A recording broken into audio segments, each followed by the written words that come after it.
Gummy gang, gummy gang, gummy gang, gummy gang, gummy gang, gummy gang, gummy gang, gummy gang.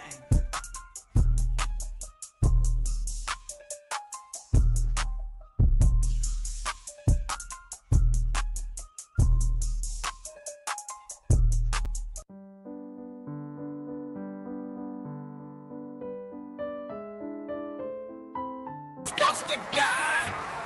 Gummy gang, gummy gang, gummy gang, gummy gang, gummy gang, gummy gang, gummy gang, gummy gang, gummy gang, gummy gang, gummy gang, gummy gang.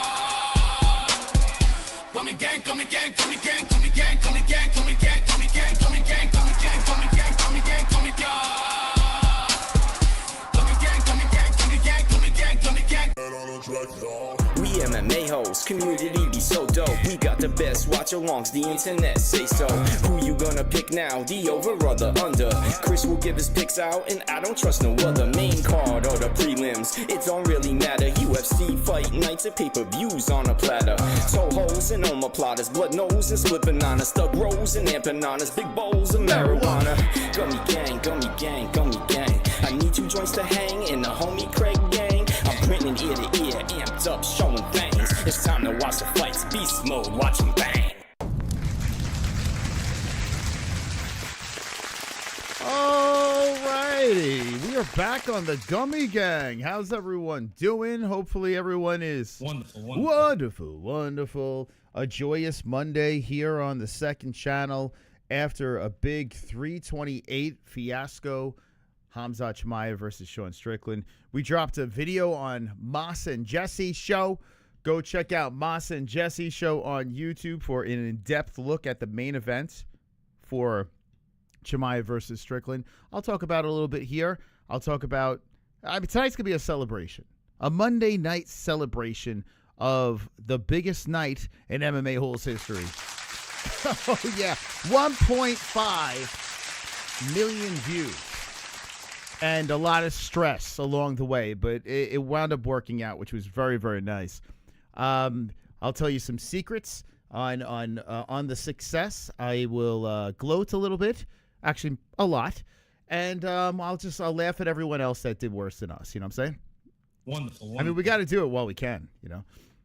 10 years of doing this channel and still finding ways to break records is something that is, I think, will be studied down the road. I think people will look back and say, this channel is an anomaly. This channel is something, not this one. This is Gummy Gang. No one gives a shit about this channel. You know what I'm saying? Wonderful. But the main channel, the MMA-Holes, is a channel that people are going to be like, wow, that was something special. We were around for something crazy. Even if you missed out on the ride, you're going to look back and be like, man, I wish I was there for it. Complete roller coaster ride, fight reaction show for 10 straight years. The evolution has been beautiful, and we've seen channels come and go along the way. We've seen channels succeed and explode, and we've seen channels evaporate, and all sorts of things go on. We see channel bot. Maybe I'll talk about that a little bit, but with this channel, it's been quite the journey. And while we did this live stream for the fight reaction on UFC 328, we were on pace to break 1 million views, and something devastating happened while we were doing this. Now, I want to know if you're in the chat right now and you were here for last night's Saturday night stream. By the way, let me just see the final score of the Pistons. I was so upset. They got congratulations, Cavs fans. You tied up the series. But let me see how close they got.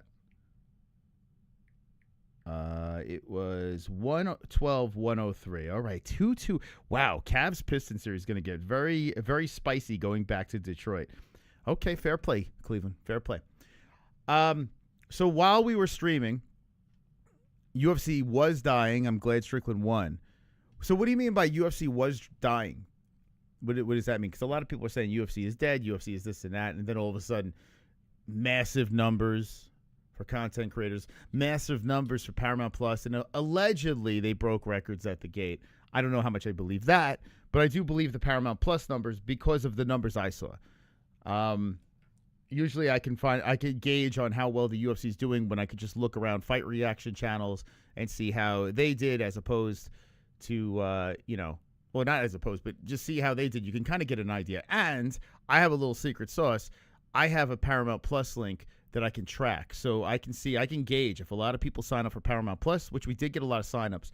We made like an extra like $400 on Paramount Plus, which was, we need it. Trust me. So that was very helpful. But to see that, I was like, okay, people are buying.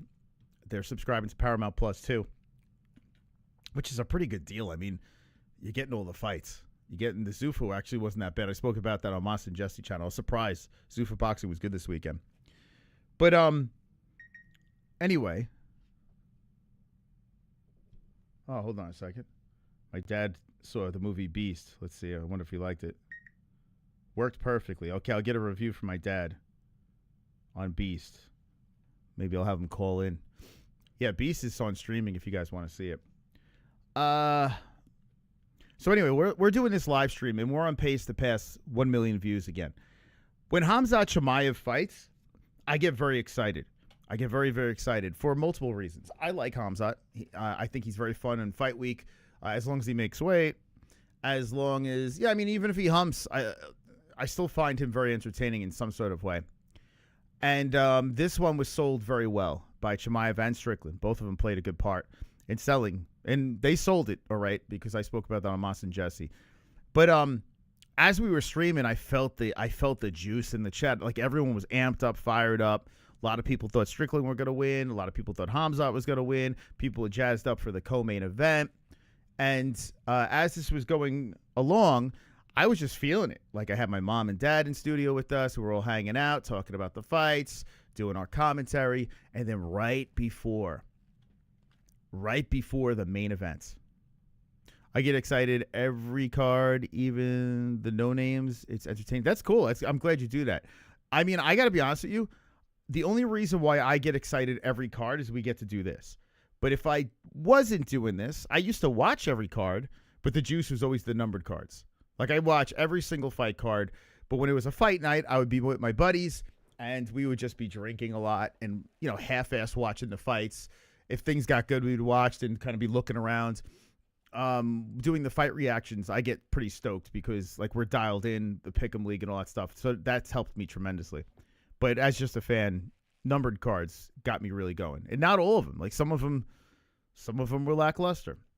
Anyway, Tatsuro Taira was about to fight Joshua Van. And then all of a sudden, I look at my OBS, my open broadcasting system, where I have a lot of things going on at once. And it turned white. The screen turned white, and I froze on the screen. I was like, in mid-ramble. And when it happens, I've been here before. Things happen, glitches happen. So I immediately try to shut down, force quit my OBS, and then instantly go back live on the same link. You have, I mean, you got like 5 to 10 seconds or so to try to catch that link. It kind of stays there for a second, and you have a chance to kind of regroup and get back in. I finally shut it down. I went to launch OBS again, and I'm sweating. My parents are like, what's going on? What's going on? And I'm trying to get this thing back up. I try to launch OBS. It says it's already launched. I X out of that. OBS finally launches. I find the stream. It's still there. So I'm like, okay, click it, start stream. And it goes. So now I'm talking. I'm like, hey, you guys there? You guys there? And then I hear my mother say, it says, thank you for watching. Or stream has ended, whatever YouTube says. And my heart dropped. I sat there, and I let out a scream. Ah! Like, I don't know if you've seen the Beast movie in the beginning where he's like, ah! Like, that was me. And like, what the fuck? You probably heard me, man. You probably heard me, even though I wasn't live. You probably heard me echoing through Arizona, throughout the U.S., off to other countries, screaming. It's so frustrating when you work so damn hard at getting the wheels going with this type of live show, to give nonstop commentary, to hit every mark that you plan to hit. Going through the Pick'em League, the chat's on fire, thousands of people watching. And then all of a sudden, the lights go out. I'm saying to myself, this is a record night. I can't believe this. Okay, this is terrible. Luckily, I pull myself together and say, okay, we're gonna launch. We're gonna do another stream. I go live again. Use the same settings, brand new stream, same thumbnail. Everything's exactly the same, but brand new stream starting from 0 viewers, 0, no one in the chat. And this is right before Tyra versus Tatsuro Tyra versus Joshua Van. It couldn't happen at a worse time. I get the stream up. I'm looking. Hey, we live. Hit the ones in the chat, and people start showing up. I'm like, thank God, right? Thank God people are coming in here. And within a split second, there were 2,000 people in the chat.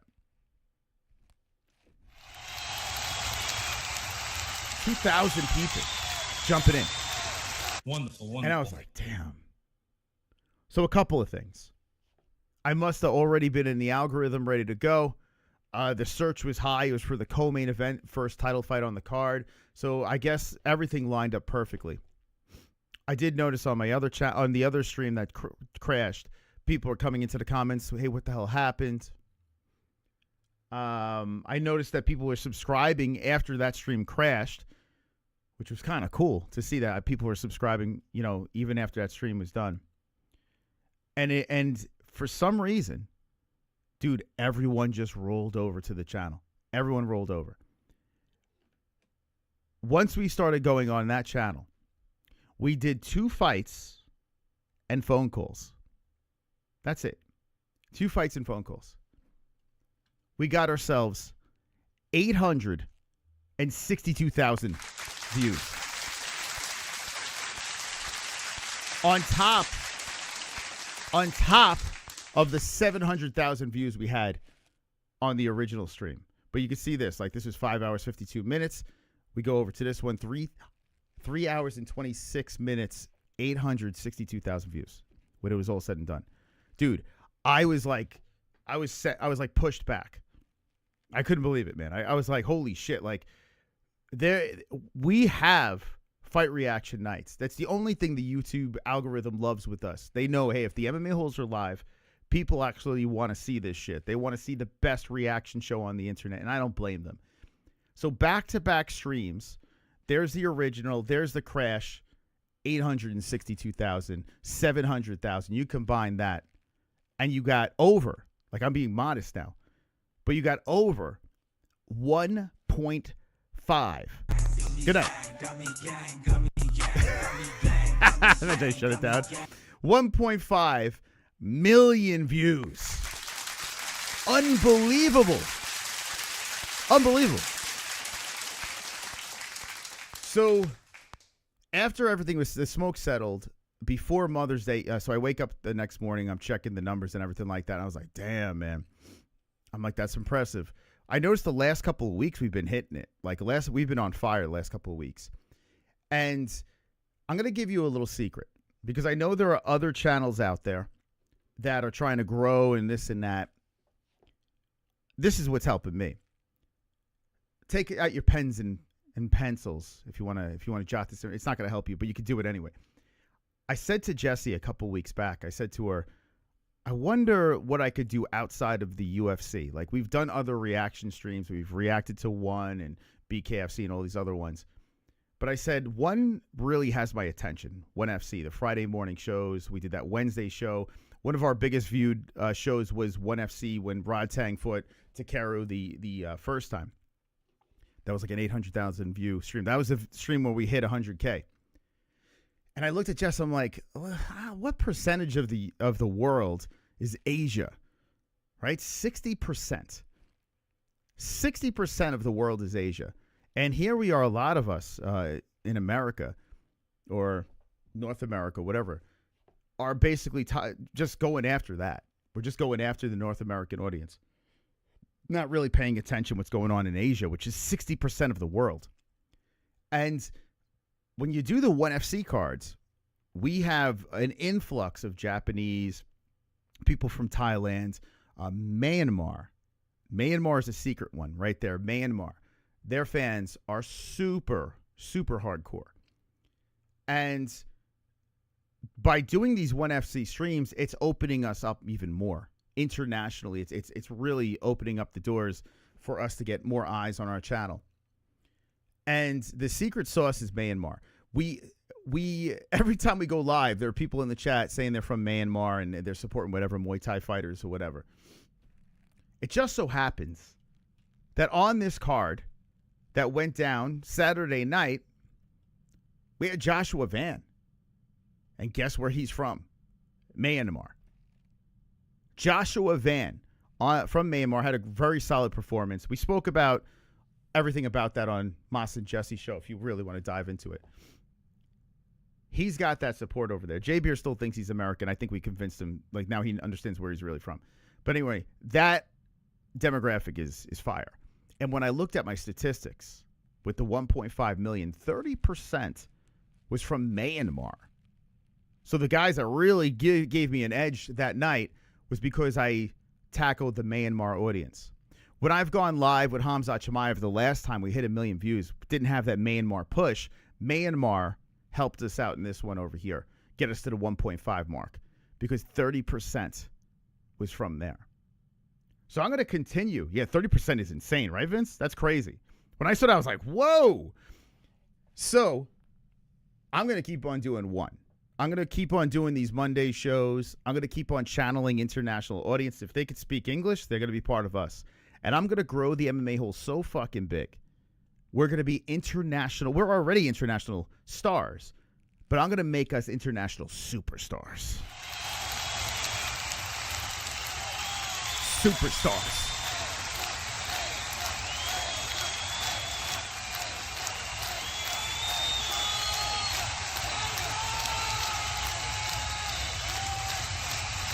Wonderful, wonderful. But there's a little secret. So I'm still learning. In 10 years doing this, I always got to keep on evolving and learning. Dude, I was looking at fight companions, which is crazy that people call them fight companions when they're really called fight buddies, let's be honest. Wonderful, wonderful. For UFC 328, I not only dominated, I destroyed everybody. Like, they didn't even come close to what we did. In fact, both live streams that were fragmented did better. Each one did better than everything on the internet, which is freaking crazy, man. Crazy to see. Now, I usually stay in my lane, this and that, and just say, hey, we're just going to keep on doing our lives and not pay attention to any stuff. But when you get 1.5 million views, you got to be like, okay, all right, this is something special is going on here. So Saturday night was history. Even though I almost had a heart attack because the first stream went down, I almost died. I almost keeled over, collapsed. When the stream shut down, it actually wound up working out perfectly for us. Crazy, man. We're like, we got 9 lives over here. We just keep on landing on our feet. And we're the kitty cats of MMA YouTube, I guess. I don't know. Anyway, how you guys doing in the chat? Were you along for the ride with us? Were you hanging with the boys? What'd you think of the card? 328. And what do you think about the explosion of the MMA-Holes? Was Khamzat a bigger star than Ilya and Alex then? No. Ilya is still a bigger star than Khamzat. Khamzat's huge. But Ilya Taporia, well, we'll see. We'll see because Ilya's on the White House card. We'll see how that works. But Ilya and Khamzat both had those 1 million view streams for us. Ilya's got big push. Ilya and Khamzat both bigger stars than Alex, which is crazy to say. Alex a pretty big star. But Ilya and Khamzat, I would say when it comes to fan base, tremendous.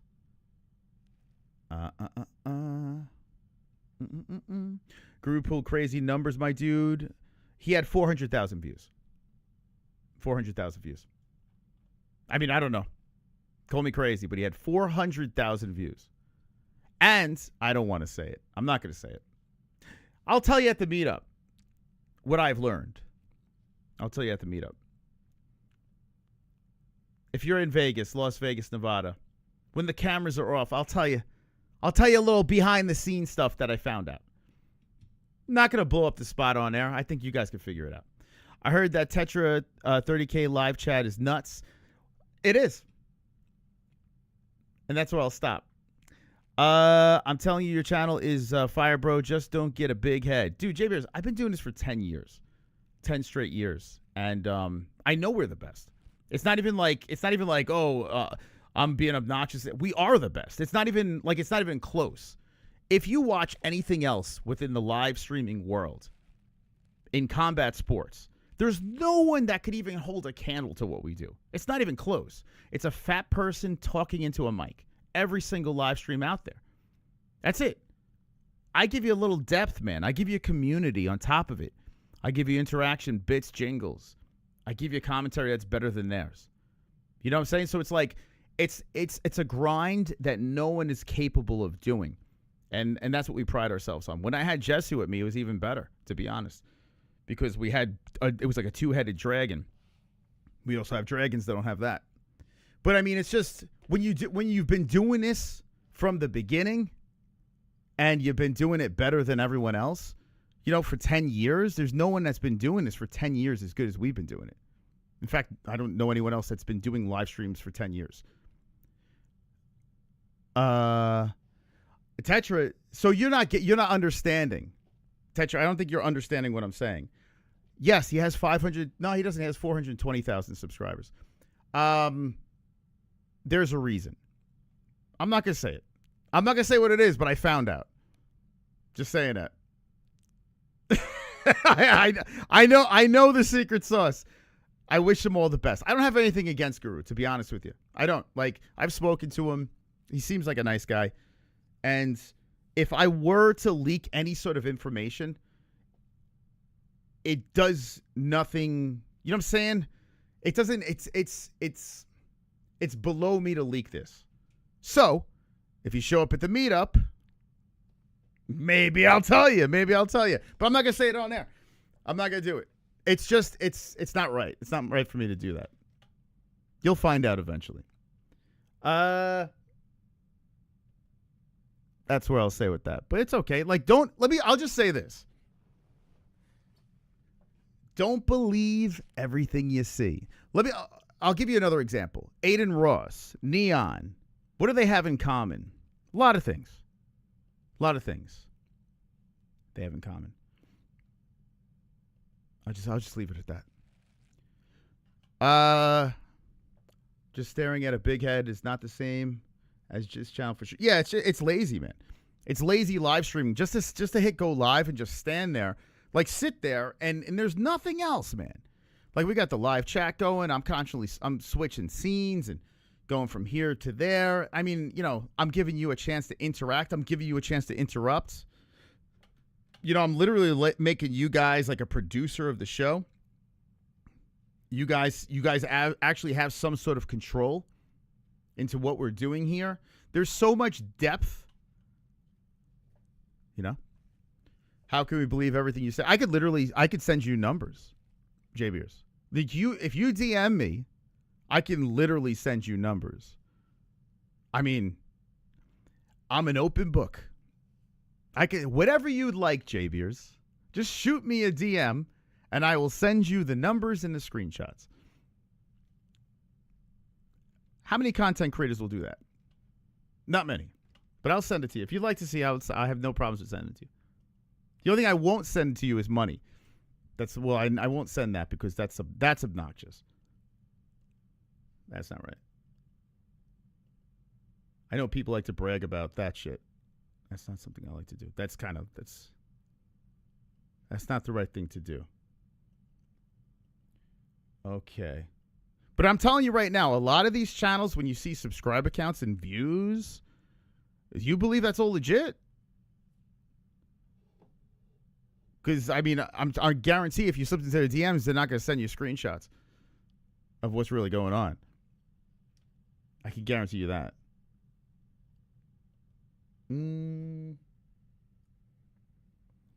Okay. But you're entitled to believe what you want. I don't want to be the guy to tell you that, you know, something's not real. I don't want to be that guy. I don't want to ruin things for you. How you doing, Jess?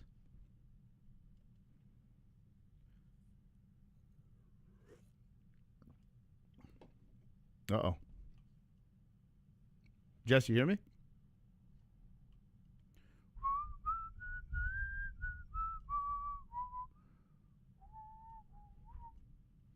Just have Check. any. Oh, there you are. You hear me? Yeah. I'm good. How are you, Moss? They're trying to get me to spill the beans on secrets I know, but I refuse to do it.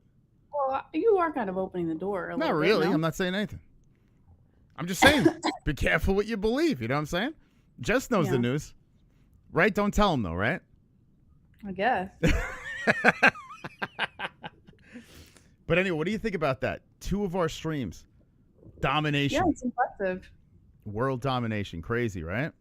Yeah, it's very impressive. They say don't give a big head. I heard that after year 1, year 2, year 3, and now we're in year 10.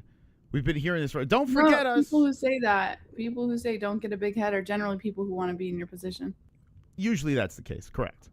Don't give it a big head because my head wants to always be bigger than yours. Is that what you're saying? Yeah, or my head wants to be on your shoulders. No, I mean, I've been hearing, I've been hearing from day one, don't forget the little people. And if you've noticed, even like this channel, there's really no reason for this channel. Like I have no reason to, the only reason why I have this channel here is because, well, before it was because of copyright strikes, but now it's just because I want to keep our core community, like the tight people that are that are with us day in and day out. I want to keep that community together. I love that. I love the core. We can, if you wanted me to sell out, I could be like everyone else and just have one channel and ignore you motherfuckers, right? Like that's big head shit. Like think I'm better than you, and that this here is something that no one else is freaking doing. No one has the side channel where they hang and they don't give a shit about. They just want their core people to hang out and get to know each other. We talk about the meetups and shit, and we have panels that go nowhere, right? Right? I mean, it's just crazy. But I do like doing this channel. That's why I go live. When the stream went down, I was in a panic because there was no other stream I would watch. All the others are pretty boring. You're way more entertaining than others. Hey, thank you, man. Thank you, Mikey. That actually is very kind of you, man. I appreciate that. He's a bot, by the way. I paid him to say that. But the check's in the mail. Yeah, it was funny. When we went down, I was getting messages. Oh, your stream's gone. I'm going to MMA this and MMA that. I'm like, dude, go. I mean, it's fine. That's fine. Don't let the door hit you where the good Lord split you. Right, Jess? Right. That's right. You make money. No one can blame you for doing Gummy Gang. If you didn't make money, you wouldn't do this. There are times I make nothing doing this. I mean, I didn't make a penny today. Right? I mean, I put goals up and stuff like that to try to make some cash, but there are times, honestly, there are times if I'm lucky, I'll make $5, doing this. I've had times where it's like that, So, I mean, would we keep doing it? No. If we didn't make money, no, because financially it wouldn't make any sense, but I do it. Like there are nights I don't do well at all on this channel. So, I don't know. There are nights basically Matt R saves the day, where he swoops in, he saves the day. But think about this. Say I make $30 and I do like a 7-hour stream on this channel. Is it really worth it? It helps. But is it really paying the bills? No. I'm still doing it because I love it. I'm still doing it because you guys are hanging out. The fact that some of you guys are members on this channel is like, talk about the most humbling shit. When I see green on this channel here, member-wise, dude, that shit like Tetra and Garcia and Turtle, like, that's like the most selfless thing you can do. Like those, who else we got here? Yeah, it's just Tetra, Turtle, and like, look at this. Those are the people that are like, you know what? Like, this is the second channel. I know this is a fuck off place, but I appreciate it so much. I'm going to give you $3 a month. That's fucking cool, man. It's very cool, man. The fact that you guys, you're not obligated. The Pale Monkey, look at it, 65. What membership? Pale Monkey, 65 months on the second channel. That's amazing. And honestly, when I see stuff like that, I don't expect you guys to do that here. I know a lot of people are strapped for cash and stuff. I totally get it. But when people are saying, hey, man, I got you on the second channel, that gives me reason to have sleepless nights and constantly grind on the main channel and try to do as much content as possible and go live.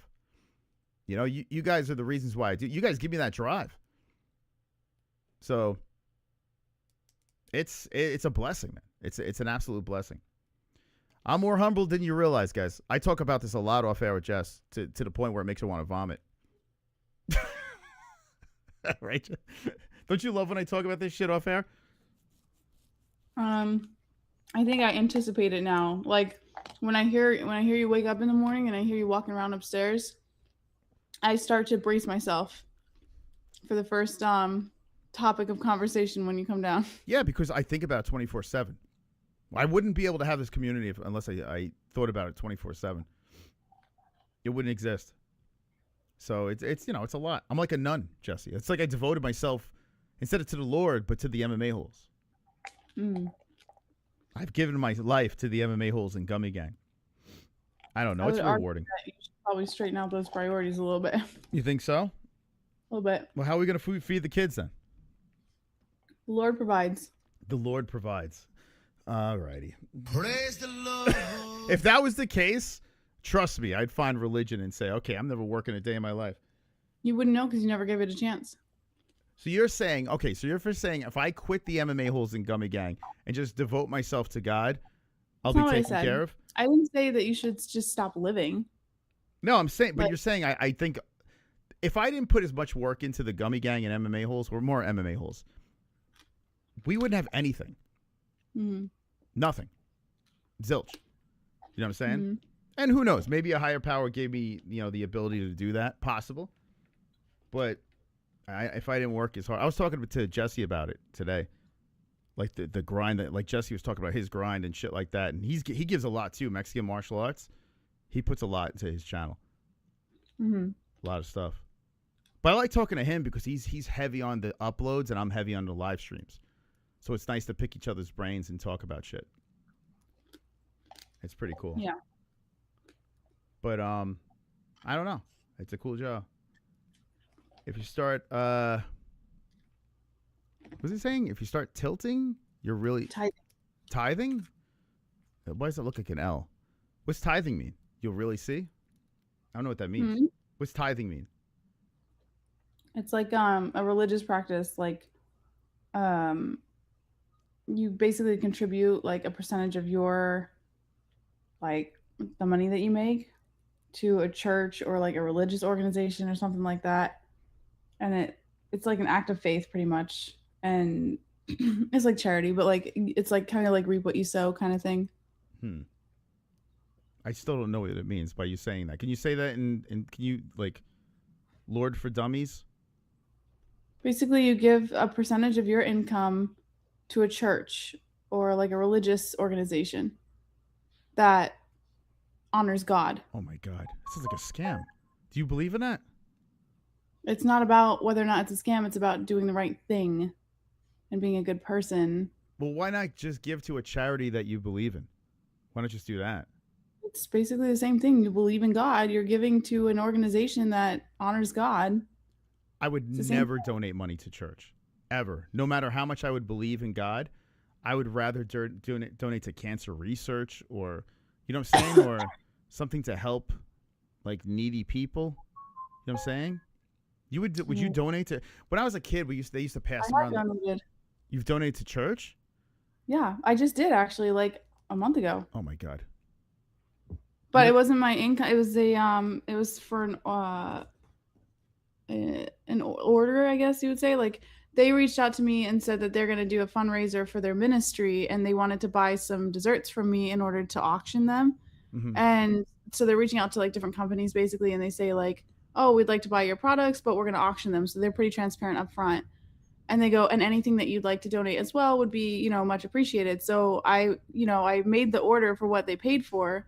And then I also added my own donation to the order for them to auction and make money for their ministry. Does that make sense? Yeah. You got to remember, I was raised in the Catholic Church, and the donations that would be passed around in the baskets would go to the alcohol that the priest would drink in the rectory. When I used to do, like when I was a kid and we would go in the rectory, it smelled like whiskey, you know, like you have to, it's not, you have to do it for the right reasons. Oh my God. I mean, I guess, hey, getting them liquored up is, fuck it. I don't know. You're looking at it as just like, oh, a church is scamming you out of money, and you know, like whatever their reason or agenda is irrelevant, because the whole purpose is what you're doing it for. What are you donating it for? You have to be doing it for the right reasons. Now, what their agenda is or what they do with it is that's between them and God. That's not for us to decide. But you do it as a donation to. So why not give to more reputable sources like that? If you do a little research, I mean, how much more reputable do you get than a church? I don't think the church is pretty reputable, to be honest. Like organized religion that collects money, I don't know, man. I'm not. Do you go to church? Like, I mean, I guess if you're going to that church and it's something. I don't go to church, and I donated to a ministry. Okay. You don't have to go to church. It's about why you're doing it. It's about your relationship with God, not about church. What about this? But I like tipping people. Like, I never not tip people. Wouldn't that be considered giving back? Like giving people decent tips? Thank you, Sean. Donating to God's purpose. That's all. You think donating to God's purpose is better than tipping people well? I didn't say that. No, what would you say is better? What would you think is better? I think as long as you do anything with God on your heart, then it's all equally as good. I would never donate to a church ever again. To treat people the same way that Jesus treated people when he was walking on foot. You know, that's all. He just wants you to love each other and forgive each other and not harm each other. Well, that's different than tipping or donating. Same thing. You're tipping. You're giving a gratuity out of the kindness of your heart. I don't know about that. Remember that phrase, "What would Jesus do?" How it's like an ongoing joke. What would Jesus do? But like, it's true. What would Jesus do? If Jesus wouldn't do it, you probably shouldn't be doing it, you know?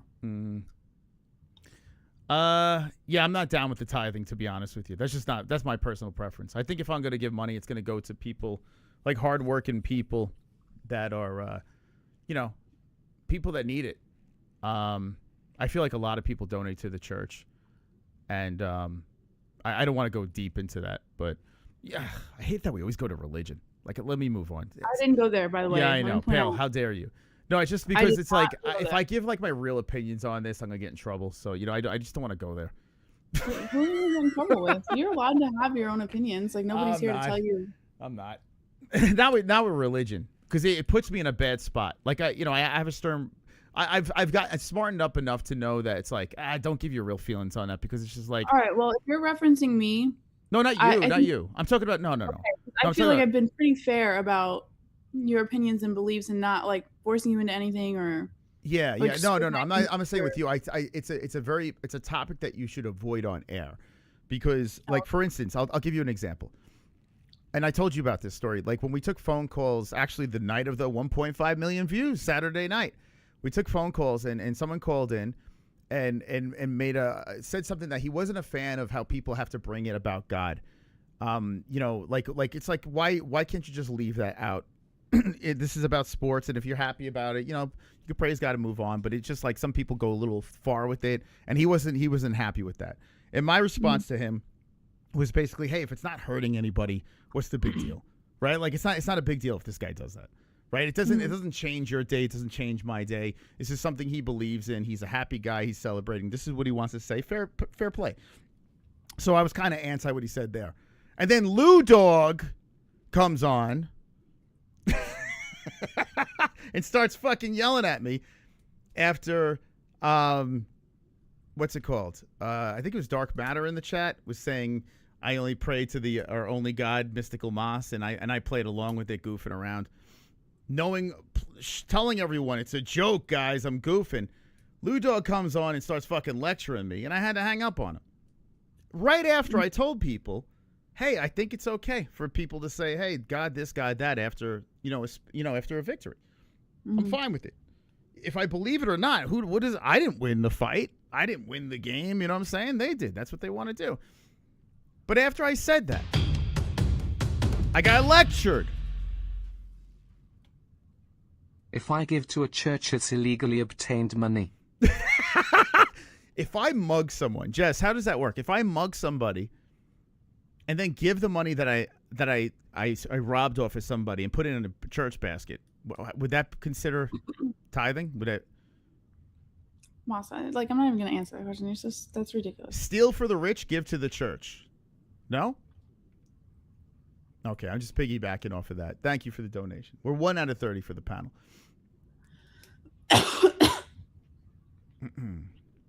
I compared myself to a guy that was cringe. Dude, J Beers, you're that guy that just doesn't get anything in life. You don't get anything. Like, you're just like, your headband's too tight around your head. It's like the joke, it goes over the headband and over your fucking hair. Like, you can't, like, it's like, dude, I literally went on a whole thing telling the guy that called before, it's okay to praise Lord and this and that. And then when a guy made a joke about me being the God of him, like I was his God, I ran with it, had a little fun with the bit. And then JB was like, oh my God, it's only, if he was a Jew, I would go with this. Dude, it's crazy.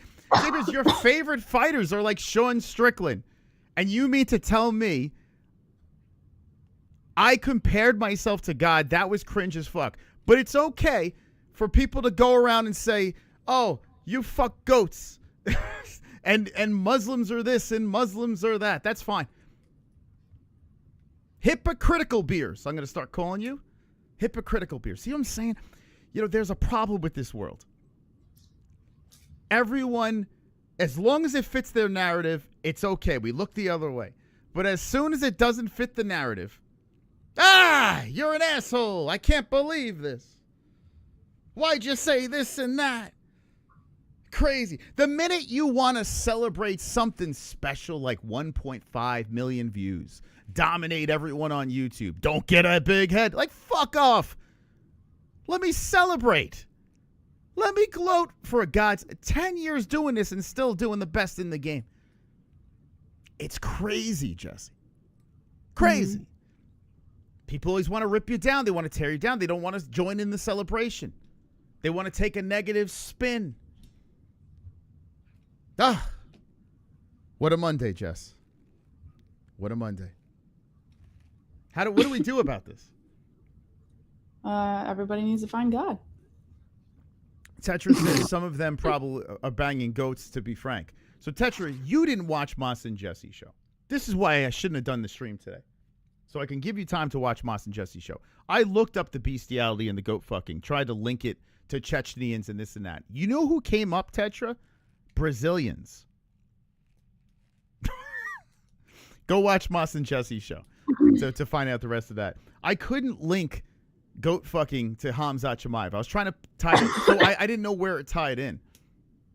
Now, if Sean said like inbreeding and stuff like that, well, then he might have something. But goat fucking wasn't linked into Hamzat Chimaev from the light research that I did. So Brazilians, though, which I found out today, apparently Brazilians used to fuck goats, which what the hell? That's news to me. I didn't know about that. Jesus celebrated once, it was his last supper. Jess, you want to take that?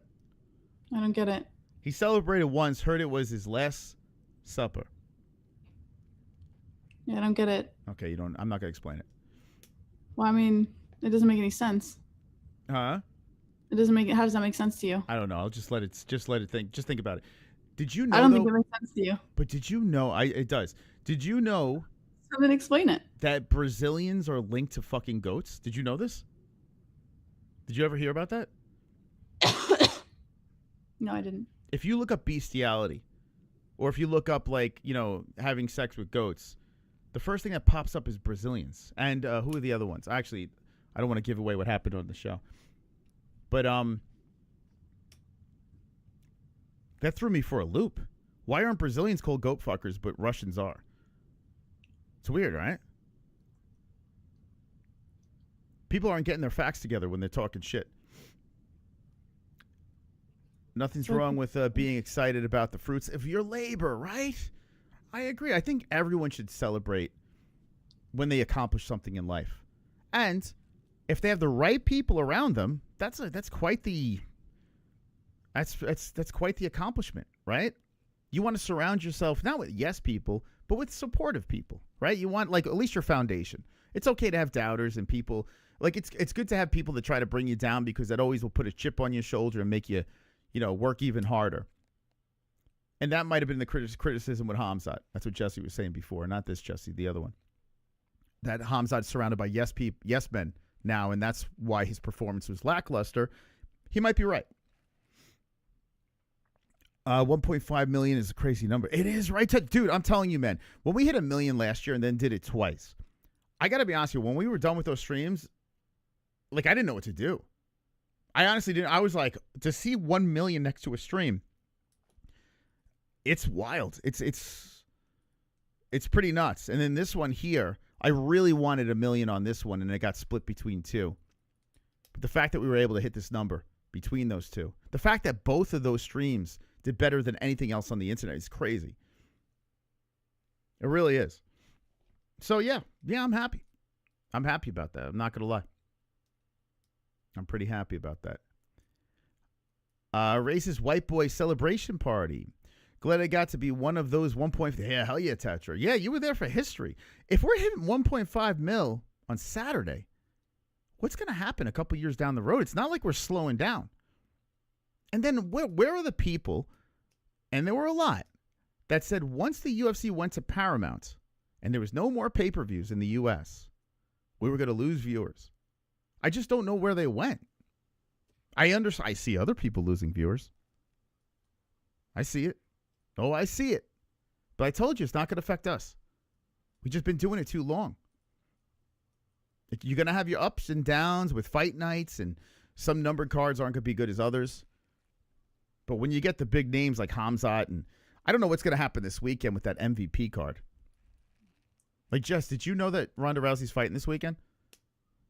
I did not know. Isn't that crazy? I saw some of the promotion. Tomorrow on the regular channel, we'll dive into that a little bit more. But it's bad. Like the Netflix shit it's getting worse. And Nate Diaz with Mike Perry, and I was watching a little of the promo for that, and Ariel was doing this interview. It just feels weak. I think the numbers are going to be decent on Netflix. I think because people are going to have interest, and Netflix is so huge. But maybe I'm more interested in the UFC card this weekend, which is crazy to say. The Allen versus COSTA fight. I might actually be more interested in that. And I can't believe I'm saying this. Maybe, who knows, come Saturday, maybe everything changes. I mean, we'd be stupid, Vince, we'd be stupid for not covering the MVP card. We'd be dumb because the bigger numbers are probably going to be there, I would imagine. But, I mean, COSTA versus Allen's a really good fight. Is it something that's going to get the casuals watching? No. In fact, I don't think Jesse knows either of these guys. Do you know either of these guys, Jess? Arnold Allen, yeah. You know Arnold? Okay. And what about, I can never say his first name, but COSTA? No, I'm not familiar. Mel Kizal. Well, I know him as he's the burnt guy. You remember the guy that had the burnt skin? Like that condition? Oh, yeah. It's that guy. He's looking pretty good lately. The Korean Superboy in the co-main event. And Korea's, they got a good fan base. How about Wellmaker's return? Oh, shit. I didn't even know that. Rodolfo Bellato versus Bukowskis. That's a good fight. Sopaj versus Kawamba. It's actually a pretty good fight night. But it's in the Apex, and the UFC's stupid enough to have it go against the MVP card. So I'll pay attention to this one, and hopefully we can just kind of spin over to Rousey Carano, like end the night with that. I just hope it doesn't overlap too much. Netflix subs are so much these days. People will be looking for a place to see what's happening with the fights. Yeah, you'll have the nostalgic and casual people tuning in for sure, man, for sure. But Jesse, are you interested now knowing that Rousey and Carano are this Saturday? Like, is that have an interest? Yeah. I mean, it sounds exciting because, I don't know. I feel like it does sound exciting, but it's not something I'm going to be running to, Are you going to watch it or no? Probably not. I mean, no? I'll watch you. I'll probably watch you, but I won't watch the actual fight. So to give you a heads up, it's Diaz, Perry, and Ngannou's fighting this guy Lima from, what's it called? the PFL, formerly from the PFL. He's pretty good. He's actually a decent fighter. And it's got a decent undercard too, but they're selling it with Rousey and Carano. But Gina Carano's 44 years old. You know, She's old. I mean, she looks great for her age, but her last fight, she got slaughtered many, many years ago. And now they're digging her back up to, I don't know. This feels like a layup for Ronda. Hey, Angel Gotti. How you doing, Angel? Shout out to Angel Gotti in the chat. The best. Angel. Thumbnail has Ronda looking flatter than Thug Rose. I want to show you. Yeah, tomorrow on the main channel, I'm gonna be playing all the videos and stuff like that. We're gonna have a good show tomorrow. On the main channel. This is just kind of. It's been a minute since we've been doing the Gummy Gang, so I figured let's go here. But let me see if I can show. There's nothing. Championship round says nothing about Ronda. Ronda Rousey. Thank you, man. Thank you for the donation. Not sure. Trying to open up the panel. I appreciate it. All right, so here's like I'll show you a little bit here. Ariel Helwani and like Gina Carano doesn't even look like herself, so she must have had a lot of work done. She don't even look like Gina Carano anyway. Here's Ronda. I mean, I would have killed to see Mike Tyson. I mean, I don't know what it is about that voice, but it just makes you want to turn it off. that's a dude, man. That's a freaking dude.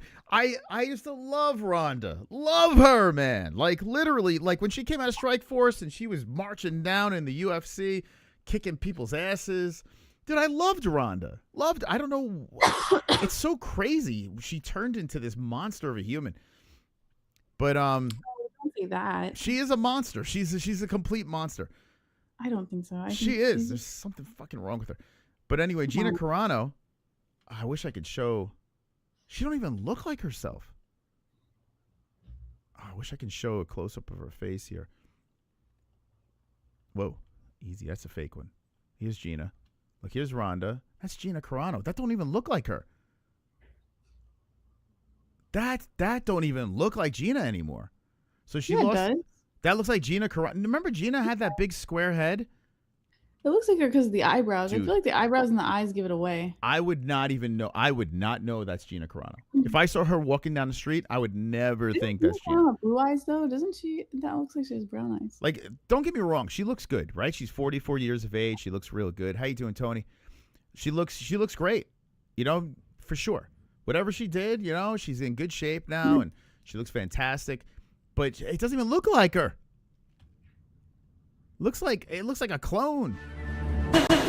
6 sides, 6 days to go. I mean, that don't look like Gina Carano anymore. Saturday, May 16th. Anyway.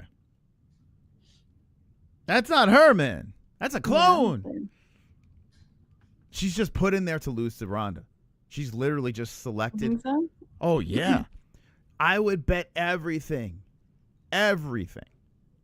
that I own in this world on Ronda Rousey. Everything. This is just a layup for Ronda to retire on a win. I'm telling you right now, she dug Gina Carano up from the grave. By the way, Tony, do you watch Zuffa boxing? Do you watch that? Because on Sunday, what's his face? Mosley Jr. fought, and they had this Italian kid in the co-main event. It was really good.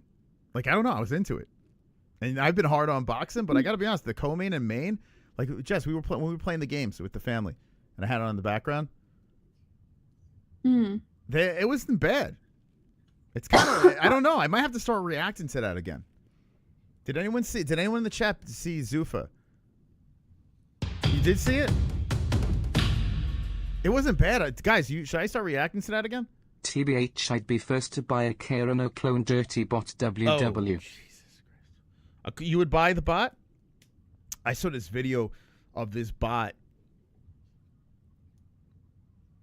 Jess, you had to see this thing. I didn't know if it was AI or it was a bent over girl, like a sex bot. It looks so real. Those already exist. This guy peeled. Maybe it was AI. I don't know. But this guy peeled plastic off this girl's face, this fake bot's face, and he was touching the skin. And he's like, it's like real skin, and it looked real. It was crazy, man. Crazy. And then I was looking at the comments, and people were like, "Where do you drain her?" Oh my god. People were like inquiring, Wonderful, wonderful. where do you drain her? Freeze. Mose, will Gina tap, or will Rhonda make Gina's elbow snap? Oh my God, Rhonda's easy. She'll beat her any way she wants. Anyway, in fact, Rhonda might just play with her a little bit to make it somewhat, fun to watch, and then she'll submit her. That's what I'm thinking. I'm so confident Rhonda's going to win that fight. Thank you. Hey, thank you guys. Trying to get the panel open. I appreciate it. On a Monday night. It's very kind of you. A celebratory night. Just knowing that your husband was able to gather 1.5 million people to hang out on Saturday night. Does that make you a little moist to think about? Definitely does. Knowing that 30% of those people are Myanmar. So if I went to Myanmar right now, Jess, they might have a parade for me. I might not understand much of what they're saying, but might have a bunch of brown people holding me up in the air. What do you think? Oh, that's my king. The Myanmar king. Dude, I would love... I think that would be the coolest shit. Like, I never would want to go to Myanmar. Like, that never was on my bucket list. But if we got, like, some sort of huge fan base over there or something like that, I'd be like the Hasselhoff of Myanmar. You know, like David Hasselhoff was, like, big in Germany and shit? Like, everyone in the U.S. just laughed at him, but he went to Germany. He was, like, a rock star. You're the Hasselhoff of Myanmar? I'll be the Hasselhoff of Myanmar. Like, you just send me over there, and you'll have, like, these 4'7", like, killers. Like, hoisting me up in the air in a throne with a parade. Hey, Mr. Gamas, People Muay Thai fighting in front of my float. That should be great. Would you go? For you, yes. Yeah. I'll take what I can get. Damn, man. The King of Myanmar. That's what I'm gonna do. That's the angle. So when I start doing the ones again, like this Friday, I'm gonna start gathering them in. I'm gonna start making them a cult. My Myanmar people. I might even paint my skin brown. I might even just do it. I might learn the language. Curious. Let me see. I'm curious to see how that turns out. What would you say the language is? I don't know. Myanmar. Some kind of... Let's see. Language. Well, it's Asia, right? Okay, so it's either Burmese or Myanmar, right? Okay, so let's learn the language here. Since they're gonna have a parade for me. Great people over there in Myanmar. Me and Joshua Van, we're gonna have a parade together down the street. Oh yes, my Myanmar. Look at these beauties. Check Hello everyone. Welcome to BurmeseLesson.com. I'll be give me a second. Let me just learn real quick.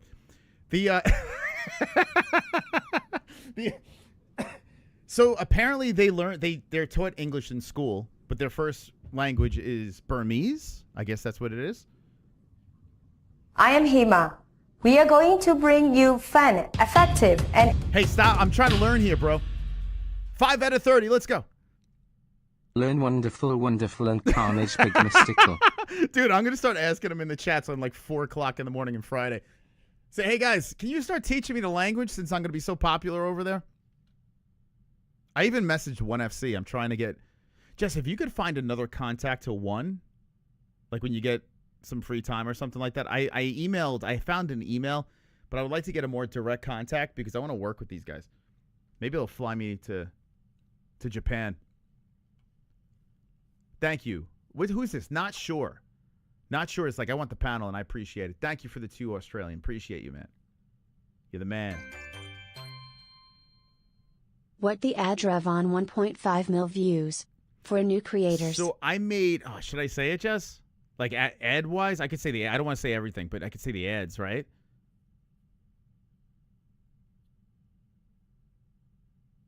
Oh, she's muted right now. Let me see if I'll get the okay.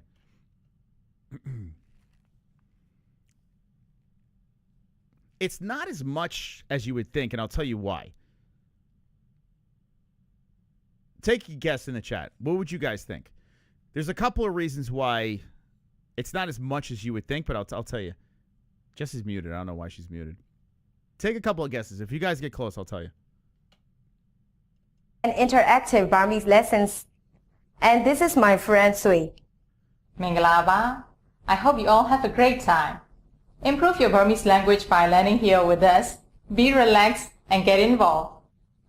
So let's see how we greet each other in Burmese. So I see what you're putting in there, and it should be that. It should be. Yeah. So the month is not a high revenue month. So like if we were to do this, I can't remember what the high revenue months are, but I think it's around, we're getting close to it. Like July and August, September-ish. And then the end of the year, they're high, but not every month is. Garcia, there you go. There you go. So for that, I made, it should be about 2K-ish around there, but I made around 1,200 in ads. For now, it's still making money on replay, but I made 1,200 on ads on that. And there's multiple reasons, because it's international as well. So yeah, 1,200 in ads. So thank God you guys donate, because that's not going to completely keep the lights on. We say Mingalaba. Mingalaba. Mingalaba is the best term to greet someone in Burmese. Actually, that's another thing, Vince. So Vince, if you guys just I have it on low settings. If I had that shit on high settings, that probably would have maybe $5 or $6 grand. Right? I have it on low settings, the ads. If I bumped it up to high, I mean, it'd be a lot of commercials and a lot of screaming. But I probably could have made a decent chunk of change on that.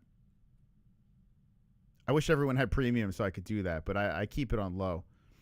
So that doesn't help either. So I have to wait for like, months that are a little higher than I can get. Like for something like that, I can probably get around maybe $3 grand on ads. But yeah, I probably get around 5K on high. Yeah. Isn't that crazy? Like that's when people just like shit on me and stuff like that, and like, oh, why you have ads on? I was like, bro, I could be a real dick and turn it on like full blast. So I'm like losing a lot of money by keeping it low. You know? So when people complain about ads, I'm like, damn, guys, you have no idea it's on low. But what are you going to do? I don't know why Jesse's still muted. Maybe the kids woke up. If you're just jumping in, I'm learning Myanmar. I'm Burmese. Ellie. What's that? It was Ellie. Oh, okay. Wonderful, wonderful. Mos, because of your record-setting million-plus views, do Khamzat and Strickland have a special place in your heart now? Khamzat, the first time with 1 million, yes. It's not Strickland, guys. It's Khamzat. And I had help from Joshua Van, actually. And Tatsu Retira, too. Like, both of those guys with the international. But the first time Khamzat fought DDP, that hit us 1 million. And then Taporia versus Oliveira, that helped. I actually made more on ad revenue on those two than I did on Saturday. I think it was because of the month. I can't remember why. There's multiple reasons. But Khamzat, dude, I foam at the mouth. I wish the guy was more active. He's got a crazy following. Strickland, I tell you what, Strickland hit the lottery with that one. He was able to get the win. And a guy that doesn't notoriously get huge numbers, a lot of Americans don't get big numbers. The last American that got somewhat decent numbers in the UFC was John Jones. And John Jones didn't pull that much cash. That's why John Jones didn't get paid the money he wanted. He didn't pull that many numbers. Like, he doesn't pull like international fighters. No Americans do. Sean O'Malley didn't. No Americans were able to pull like what international fighters do. For whatever reasons. So Sean Strickland was in a good spot fighting Khamzat, and hopefully moving forward, Sean starts pulling some big numbers because he's fun. The White House card, I don't know. It is on Paramount Plus, and thankfully people sign up for that, so that's nice. But I don't know what we're gonna get on that. I can't figure. Like, I knew we were gonna do good on Khamzat because we had that before. The White House card is the unknown. I don't know what to expect. I'm assuming it's going to be a pretty big night. It's not going to be the longest stream. How long is the card? It's only is it 7 fights? 7 fights on the card. So, I mean, it would be like a very quick fight night. I'm assuming there's going to be a lot in between where they'll have some sort of celebratory stuff and eagles and fireworks. Did you see the fight gear? No. You want to see? I was going to show this tomorrow, but you want to see it? Okay. The fight gear is, it's interesting. That's the best way I could put it. But here, they even have like here's Taporia in the red, white, and blue. Like Gaethje looks cool in it. He's American, right? And O'Malley looks cool. You expect to see those guys in red, white, and blue, Black Beast. But Alex Pereira, I mean, Ilya Taporia. Look, Cyril Gahn. Does that not look weird? Yeah. Right?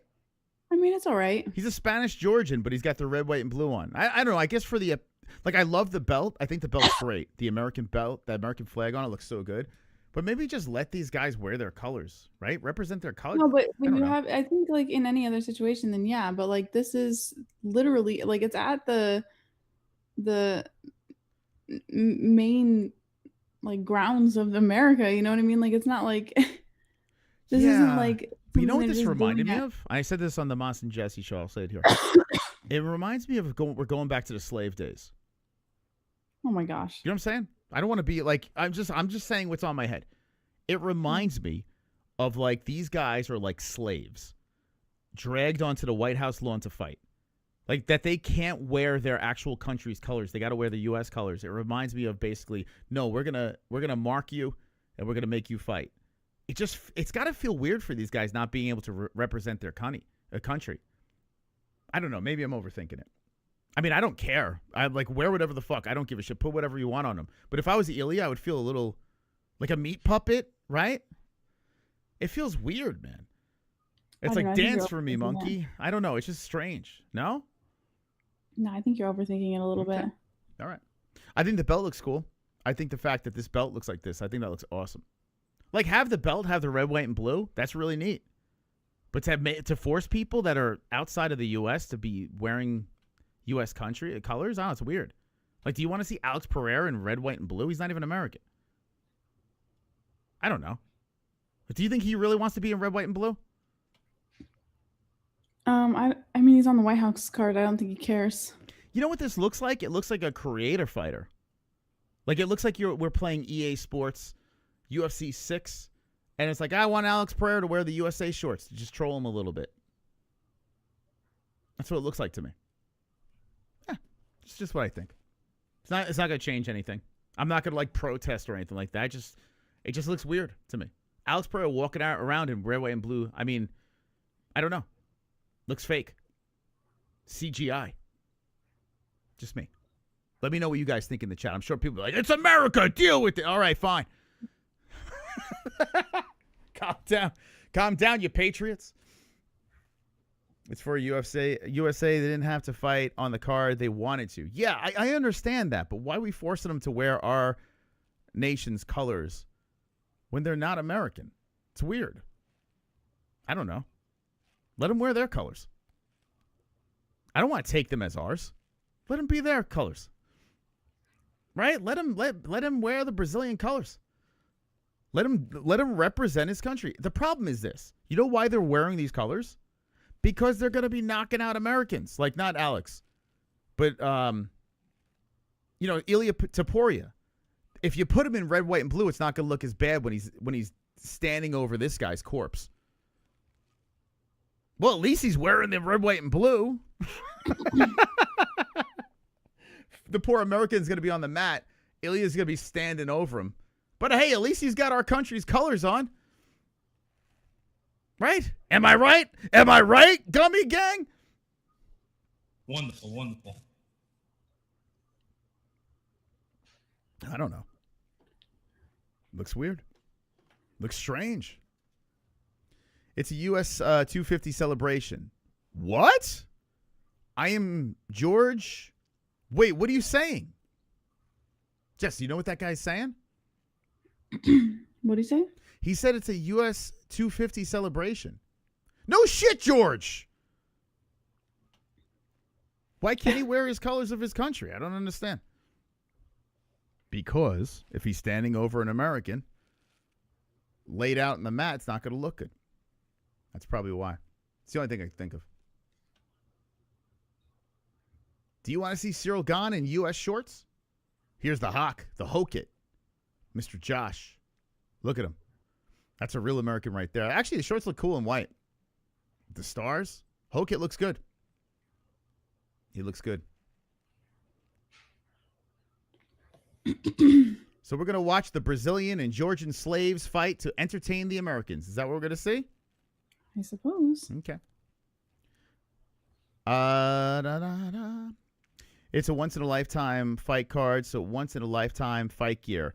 I get it, but you got the belt already. Like, you don't have to... You know what this is, right? You want me to tell you what it really is? It's just to sell gear. That's all it is. That looks fucking weird as hell, man. Ilya in the red, white, and blue. That looks weird. It looks like they superimposed his face on the body. We import cheap labor and fire our own. They don't give a shit. Damn, dude. Damn. Join the conversation at Brian's Conspiracy Corner on BYM podcast starting meow. Okay, let me see. Brian's Conspiracy Corner. You ready to go to Brian's Conspiracy Corner, Jess? Yes. Okay. Wasn't that the guy that said, didn't he self-promote before? I have no idea. Brian's Conspiracy. I think that guy's... Okay, let's go check it out. It's not here. You got a link? Oh, here we go. No. This is Dan C. Bearded. There's no Brian's Conspiracy port. He's a producer for BYM. You might buy yourself for yourself. All right, so it worked then. We import... I saw that. Who's this guy, James? James, can you give us a link? Go to Believe You Me. Believe You Me? No, that's not it. He said Brian's Conspiracy Corner. That's not it. Believe You Me. That's Michael Bisping. I would never go there. Who the hell would want to go to... What? Who would watch Michael Bisping? You don't admit that on air. Who's Brian's Conspiracy Corner? James. Who's this James? BYM. Dude, you never admit that you watch Bisping's channel. Come on. That's embarrassing. What are you doing to yourself? This guy, he put in a false channel in my chat.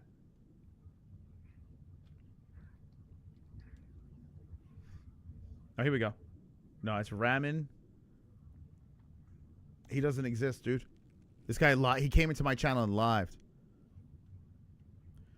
He said on the Believe You Me.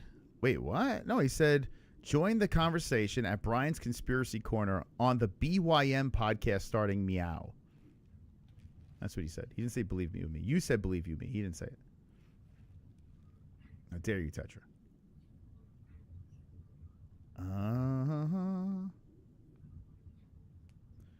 He also said there's a penis in your asshole. Jamie, you agree with me? Thank God, Jamie. There's someone with a brain in their head. It just looks weird, you know? I'm not, like, they can have it. I don't give a shit. Like, it's not going to change my view on the card. Like, I'm still excited about it. It just looks weird. Dude, he didn't... Tetra, are you stoned, man? He said Brian's Conspiracy Podcast. Brian's Conspiracy Corner. What's the BYM, man? Believe You Me? That's not... What are you talking about, man? Wait. Believe You Me is not live. The hell? Oh. Learn Burmese. Oh, here we go. Is this it? Bisping Believe You Me? This here? Oh, it's a premiere. Here, let's watch. This? He's late. Dropping his kids off. You know what I mean? I mean, being a father. Family. We'll allow it. Yeah. Just How for was today. your weekend, Paul? My weekend was good. I didn't do too much. Again, as usual, boring stuff on the Bissick. It's like the Moss and Jesse show way better than this. Ashling's birthday. She turned 11 on Saturday. So we don't care. That Christine made a homemade cheesecake. We How got do you watch this? You want to know about Paul Felder's cheesecake? You want to watch Paul Felder talk about his cheesecake? The fuck is wrong with you? Could you believe I got conned? Jess, you have anything else you want to add? No, I'm just listening to you, Ran. It's giving me a headache, man. Do you guys understand we're the best thing on the internet? If it doesn't have me in it, why watch? That's true. Just a waste of time. Or you can watch Angel Gotti. You can watch that. But other than me and Angel Gotti, I mean, and the Moss and Jesse show, but I'm in that. Why would you watch that? Oh, yeah, we had a cheesecake. Me and my little ginger kid. Little baby Irish dragon. How's that eye doing, Bisping? Still in there? How's that one eye working these days? Mr. Hall of Famer? Could you believe people said that Chris Weidman doesn't belong in the Hall of Fame? I believe it. Well, like, what's wrong with people? The All-American, Chris Weidman. I believe it. This guy in the chat says, you want a conspiracy, Kamzat took a dive. We already talked about that in the Moss and Jesse show. You got to go watch that. Moss and Jesse show, we spoke about it for about 50 minutes over there. Just that topic alone. The conspiracy, all sorts of things. We dove into the Joaquin Buckley situation as well. Shady stuff. Your boy Joey has robbery on the thumbnail for Strickland Hamzat. I don't even know why you would know that. I'm going to pretend I didn't read that. Do you know they put me in a compilation with those monkeys? They put me in a compilation. Like, I understand. You got to put me in there. I got all the views, right? You got to put me in there. They put me towards the end. Mm-hmm. Because, listen, I wasn't going to fake a reaction. Like, if I go nuts, there's going to be a reason for me to go nuts. But when Strickland got that win, I was like, whoa, that's fucking cool, man. Like, look at that. I didn't pick him, but good fucking shit, man. You know? So they put me in there because the Mr. 1.5 million views has to be in it. But in the beginning of this video, they had that freaking Dom DeLuise lookalike. Right. And he's like, it's a robbery! It's a robbery! And grown men watch this monkey with the guy that can't even grow a beard, has a tuxedo under his bottom lip. And they're watching this. A man that's never stood up in his life.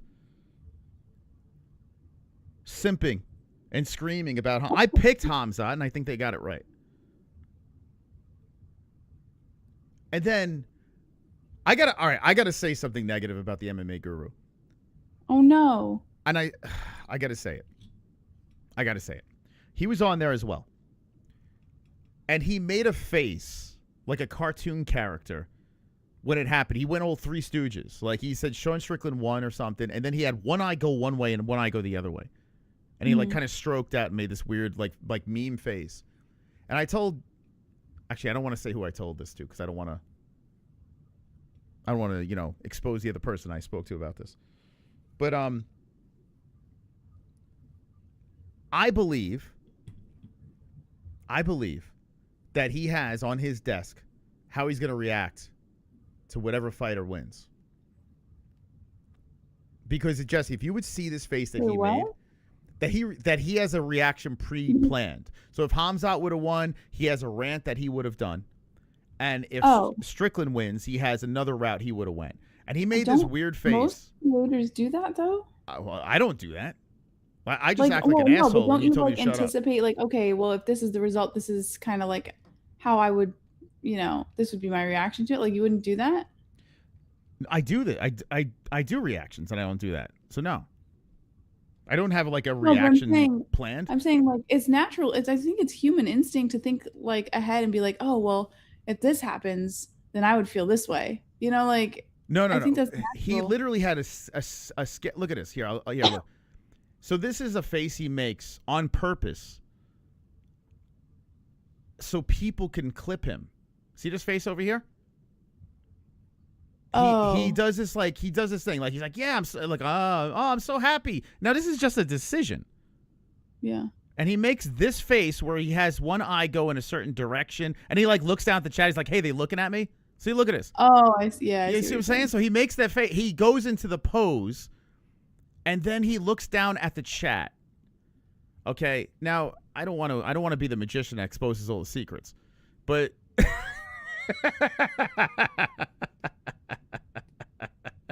and people are buying it like it's his genuine reaction. I mean, listen, like I said, I have no problem with the guy. We're all right. But we know what he's doing here, right? I mean, you think you know what he's doing. He might have been looking down and seeing 1.6 million, or 5, excuse me, soon to be 6, 1.5 million views. He might have looked down when he made this face like, I got to make the face. They got 1.5 million views. He looked down. He's like, oh, shit, the MMA. Oh, fuck. Let me go back into celebrating. Look, oh, they got what? 1.5 million views? You see that? Look, Strickland won. Looks down at the chat. Looks down at my stats. He's like, oh fuck. Oh, but yeah, he makes his face over here. Did they clip it yet? Wonderful, wonderful. Mos, will Kamzat be back to his lethal self at 205? Hamzat, he said after this fight, immediately after, and thank you, Freeze. Thank you guys for the donations. If you want to open the panel, we still got a shot. But we're running out of time. 53 minutes on the thing. Thank you, Freeze. Or, like always, 2 come on Rondas or McGregor's on drugs. Instant access. Boom! We open the panel. Now, to answer your question, Hamzat went out of the cage and instantly spoke to Dana White and said, I want to move up. That's the first thing he said to Dana. I want to move up. I'm done here. Admitting that he missed weight, right? And then he gets on X, on social media, and he tweets out, whenever you're ready, Strickland, let's run it back, basically. I'm paraphrasing. Mm-hmm. So there goes moving up a weight class. He wants a rematch against Sean Strickland, which I think is the fight to make. I say you run that back. Because Strickland already did DDP twice. He already did Imavov. I know Imavov should be next, but he already beat Imavov. And he beat everyone else, Strickland. Really, let's be honest. That fight was relatively close, split decision. Run it back. It had so much buzz. It created a lot for the UFC. And you got to think the sequel is just going to get more amped up, even though they did do buddy-buddy stuff afterwards. I think they could rile people up with the goat fucking again. I don't know. Tetra battles his testosterone with a lightsaber. Fencer emoji. What? Well, then. Why is he saying that? Maybe they're going back and forth in the chat. I don't know. Where that came out, I don't know.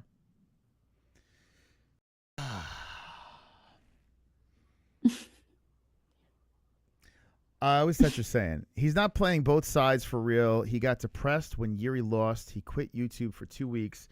That's not why he quit. Oh, Tetra, you believe everything. Damn, bro. If you go to the meetup, I'll tell you. Don't worry. That's not why he quit. Dude, could you believe whatever Tetra sees on the internet he believes? I think a lot of people feel that way. Tetra, I promise you that's not what happened. That's not. I like Tetra. What do you like? That's not what happened, dude. I just want to help him because I don't want him to say things that he doesn't know about. That's not what happened. Let's just leave it like that. I'll tell you in person if you want to know. That's not why he took a break. He didn't quit. He took a break. Actually, he's got other things going on. So I'll leave it alone. Excuse me.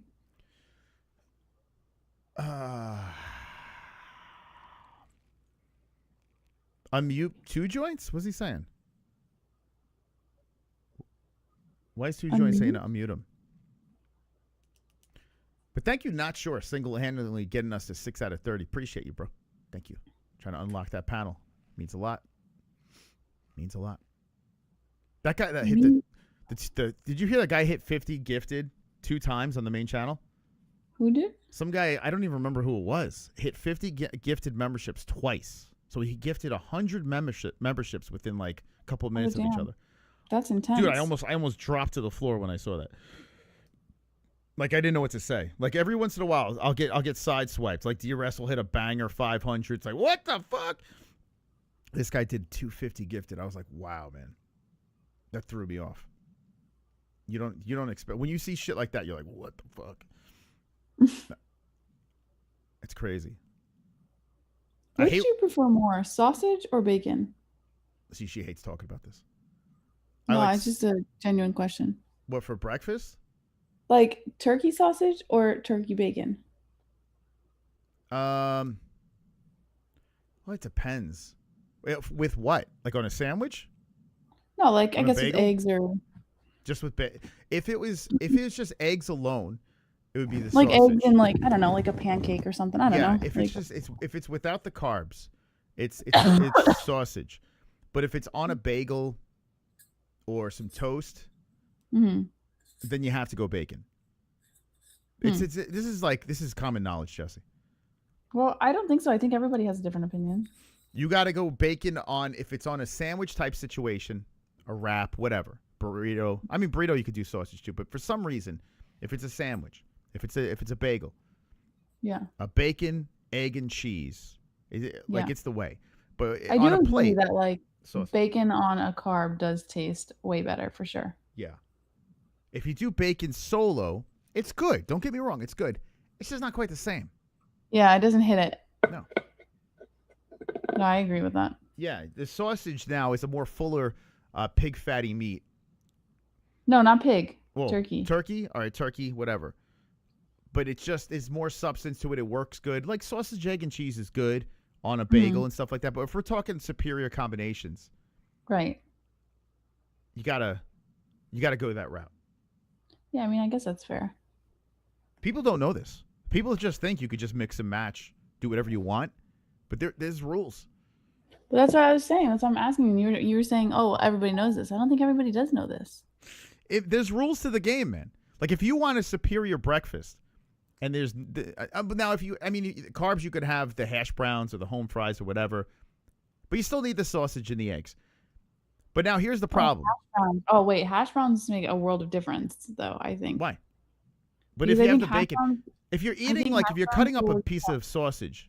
And you mix it, you have it with some eggs, you take it separate. You can eat it separate or you can eat it with the egg, it's fine. But bacon, and you eat it separate, it's kind of like eating something, I don't know. Hash browns go with sausage only. Yeah, exactly. But if you do the bagel, you got to put the bacon on it. It fits on the sandwich better. It's the perfect amount of salt and fat to add to the egg sandwich. It gives you the crunch. It just completes the sandwich. I also feel like sausage kind of rolls off the sandwich, like it doesn't work.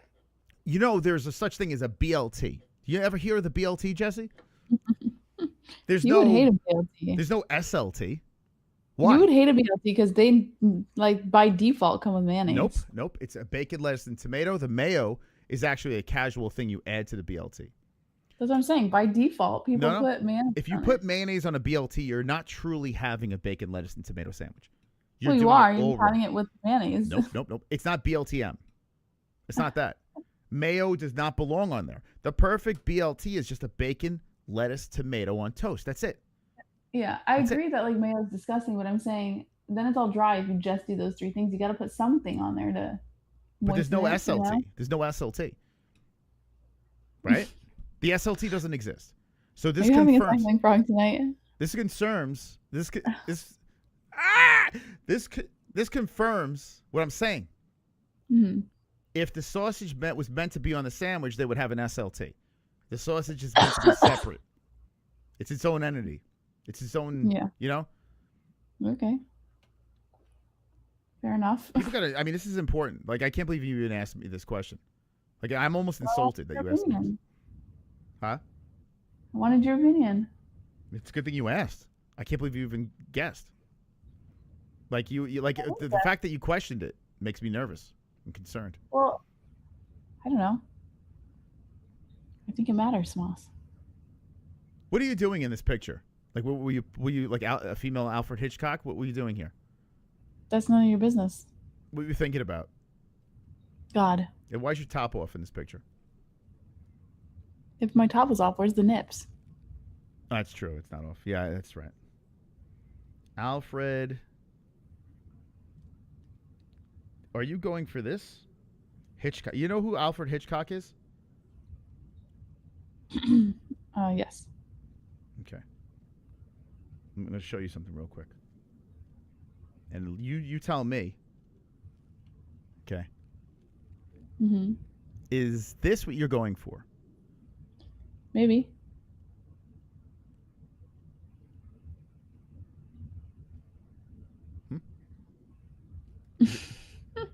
Are you going for the female Alfred Hitchcock?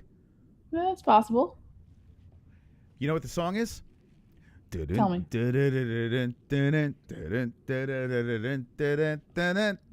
I think I don't remember how. I don't know the rest of it. I think you're doing a pretty good job.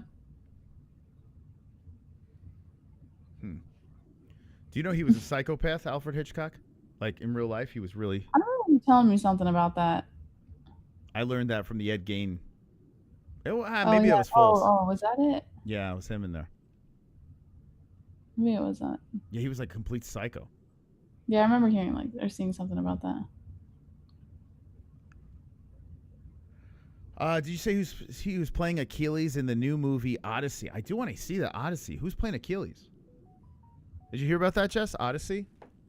No, I didn't even know that was a thing. Who's playing Achilles?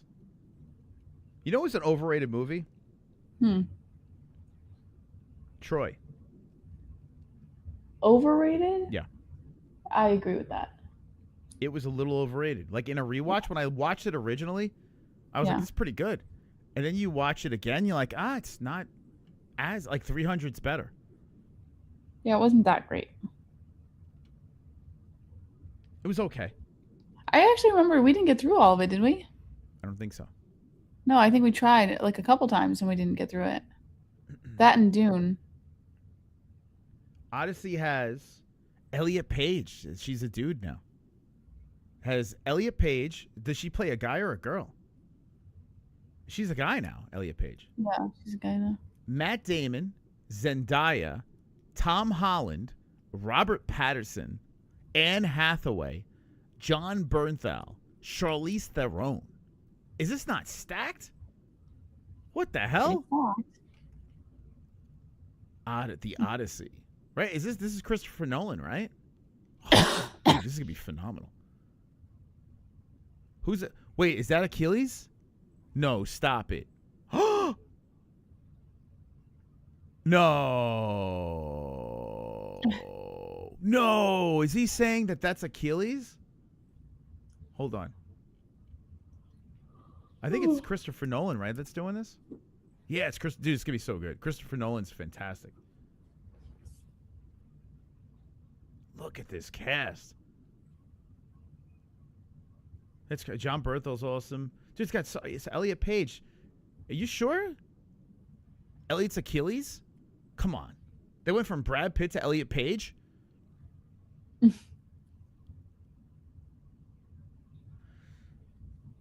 Oh my God. That's crazy. Elliot Page was a pretty good actress. Like, she was in Juno. Wasn't she getting tapped by Michael Cera for a little while?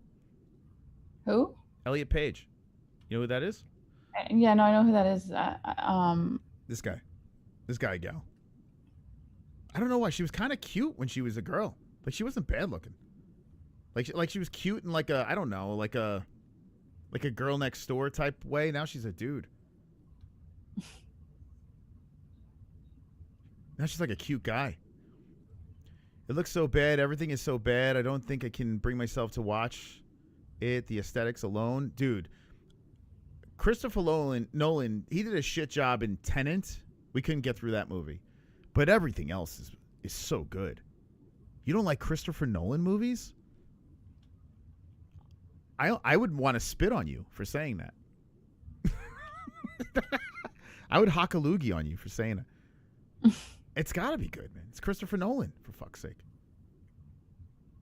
Christopher Nolan is like, he's the man. Other than Tenet. I don't know what Tenet was. That movie was so... Remember that movie we watched, Tenet, Jess? Christopher Nolan? Tenet. It was starring that black guy. I can't remember his name. It was so boring.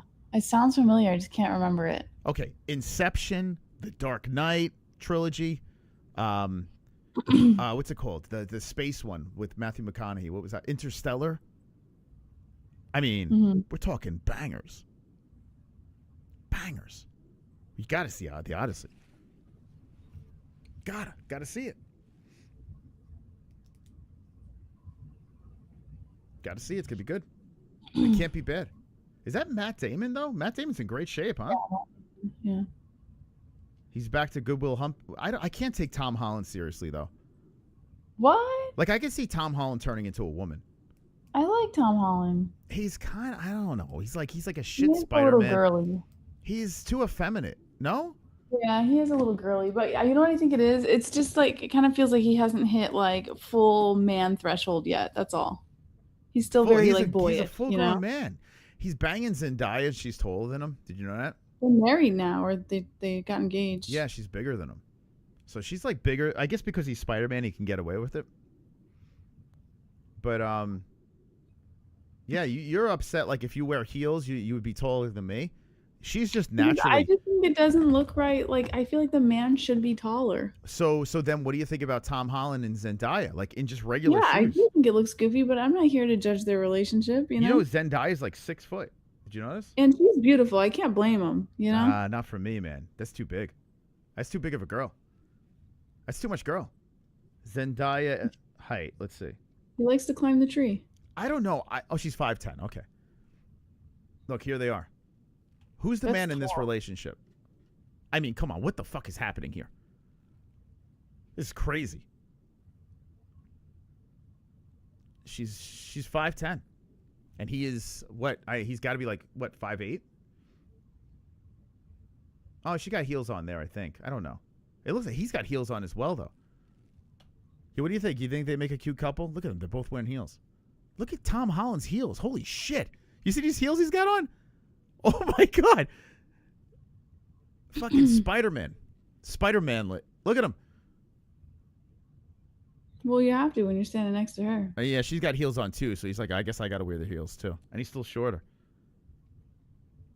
That's crazy that he's wearing actual heels. 5'10" might be a little too tall. Might be. I'm just saying. I mean, I guess if you're like 6 foot plus, then fine. That's too much. That might be too much woman for me. That's kind of tall, right? Isn't that a little too tall? I mean, I know models are tall. Well, like, it is what it is, you know? Yeah, it's not her fault. Jamie likes having a taller girl. Of course he does. Achilles 5 foot, 110 pounds. Dude, that's crazy. That she's playing Achilles is nuts. I mean, this girl, Zendaya, should play Achilles if you're going to have a woman do it. At least she's like 5'10". Yeah, Tom Holland's got crazy heels on. And he's still shorter than Zendaya. Dude, it'd be funny if he had like regular shoes. He'd be up to her nips. How tall is Tom Holland? Like, not that it matters, but because I'm only 5'3", so it doesn't really matter. But he's 5'8". Yeah, he's 5'8". She's 5'2", so she's got 2 inches. See that math? Look at this. Look, this is them together. Look at this shit. Jess, this would look like me and you if you had heels on. No, it wouldn't. Not that tall. I'm still shorter than you. That's what we would look like. She's taller than him without heels. He could breastfeed standing up. Like, he doesn't have to bend over or anything. Like fully stood up. Dude, this is crazy. How is this guy Spider-Man? Like, what were they thinking? He makes a good Spider-Man. No, he doesn't. He doesn't. Listen, I'll watch it. You like the Spider-Man movies. I love Spider-Man. I love the character of Spider-Man. When I grew up, I wanted to be Spider-Man. And then I wanted to be Venom. But still, I always had a soft spot for Spider-Man. Love Spider-Man. Used to draw Spider-Man in class and be all obsessed, have all the comic books. And making Tom Holland Spider-Man, like, he's a decent actor. Nothing against his acting. He's decent. He seems like a likable guy. So what's wrong with him, man? He's not Spider-Man. Tobey Maguire is Spider-Man. That guy's... I think sometimes you just look for a reason to hate. Tobey's Spider-Man. To me. Ugh, he's his stupid dopey face. I like his dopey face. I don't know. He's got a charm to him. Like, Tom Holland's like, hey, I'm a little kid. He's gonna be 60 years old and still look like kid Spider-Man. No, but when he's 60, he's gonna have that baby face. You know what I'm saying? He's the guy that grows the beard. Spider-Man was a high school student. Like, he's supposed to look young. Spider-Man was like, no, he was like, he was a photographer. He was out of college. It started in high school. Everyone started. Every person went through high school.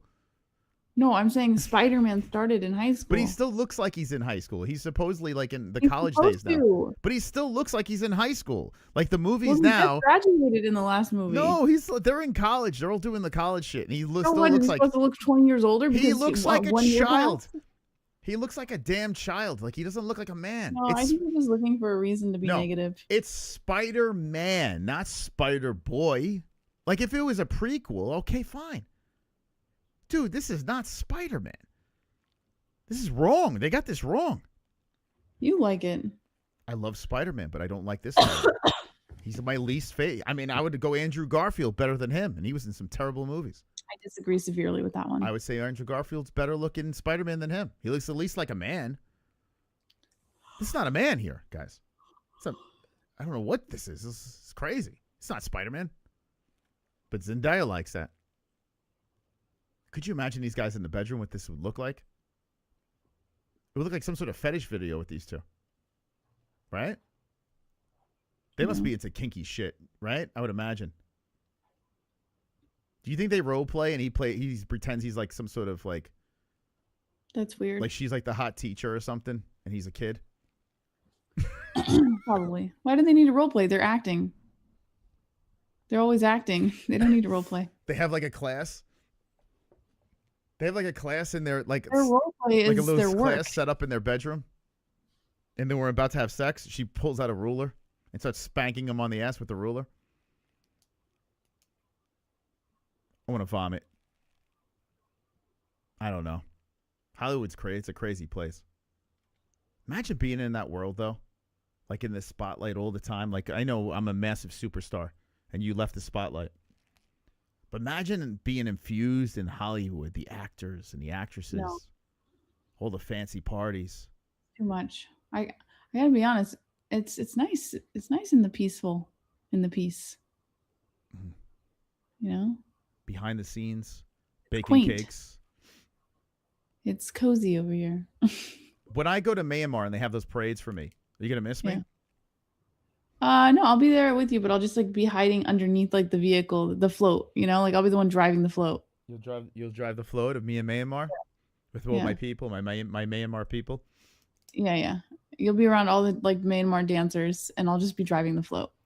Let's hear what Michael Bisping's talking about now. Hold on. Let's see. Let's see if I missed anything good. Them how great they are. Give them a high five. Write out some structured routine. You know, have it on the phone, and you know, bro, it's not that hard. It's not that complicated. It's not. And I think the one thing that I do think that a lot of fighters as athletes could benefit from is doing that, right? Longer runs, building the base up for each other. Do you want to talk about conditioning real quick? You got a quick opinion? No? Yes? No? Oh, he's going to go get some smokes. All right. Well, anyway. Go get. Wait, his son smokes? To talk about and two guests. Did he just say his son's going to get some smokes? Who's Probably Jet? like vape or something. Wait, who's Jet? Guys in the chat, who is Jet to Michael Bisping? Wait, Amberly's in there. Oh fuck! Let's. Whoa, hold on. Let's get Amberly. Hold on. Yo, everyone jump into this chat and say Amberly's a traitor. I can't do it because I don't want to be exposed. Yeah, guys, go over to the chat. Amberly's in there. You know it's not going to go over the way that you want it to. Say, Amberly, you're a traitor. Why are you in this chat? You should be on the Gummy Gang right now. Go on over there. Believe you me. Oh, there's a commercial going on. All of the action. Right now, Amberly's twerking in the chat. She's such a chat whore. This is crazy. I need you to go over to believe it. The chat's barely even moving, so don't worry. They have 600 people in there, and it's not even moving. Yeah, okay. It's not even moving. I'm supposed to believe you got 52 likes, 641 people watching. Guys, look at this. 641 watching, now 652, 52 likes. Look at the chat. There's Amberly, the traitor. Here's Tetra. Get her, Tetra. Believe you me. It should be called Bot You Me. That's what it should be called. That's what it should be called. All right. Good. I'm gonna take off because I gotta go get some chores done before and go to sleep. Okay. Okay. I love you. I love you too. Say it like you mean it. I love you. I love you too. All right. Good night. Good night, guys. Okay. Unbelievable. Unbelievable. Is Jesse coming in? All right. All right, we'll ride this thing out. How much time? We got 29 minutes. All right, we'll ride out the 29 minutes. If we don't hit the goal, it's no biggie. No biggie. But we'll harass a couple of people on the way out. The Gummy Gang sees you in here.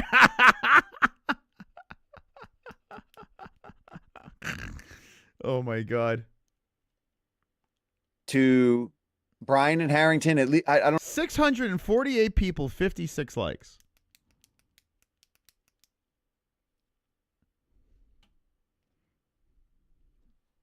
All right, I'm going in. I'm going in. Oh, I'm going.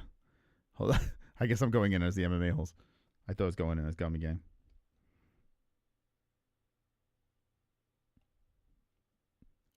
Look, I'm going in.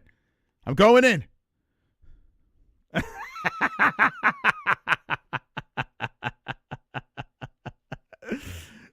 We're on to you, Amberly. We see you in there. So his son smokes? Is that what's going on? Who's the guy? That was probably one of the best flyweight title fights I have ever seen. It was incredible. Everyone just start talking to Amberly in the chat. Like, just ignore what they're saying and just have a conversation with Amberly. Champions or an athlete or a fighter becomes roughly 30% better when they become a champion, because it's that validation of everything you've been doing, and then you. Hold on. Okay, hold on a second. I can't listen to this guy talk. Is that Bobby Green?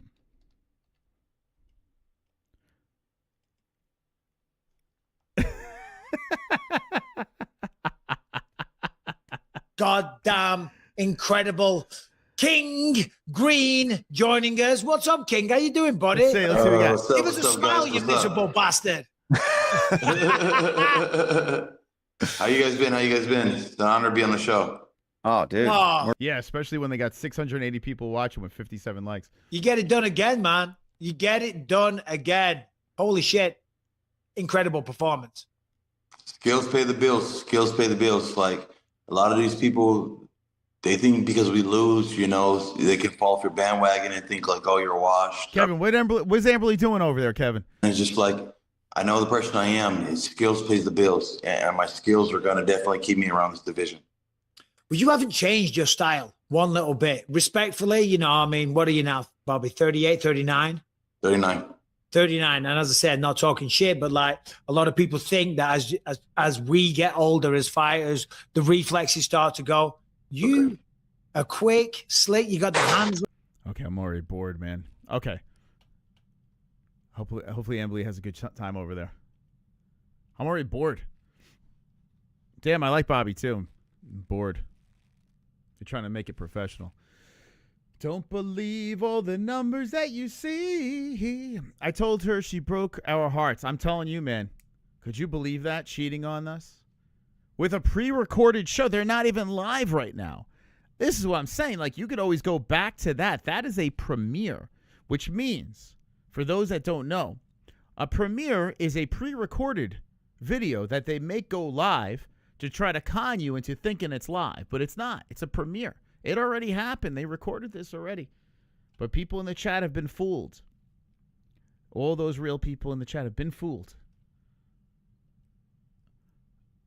That shit is terrible. Yeah, it's not for me.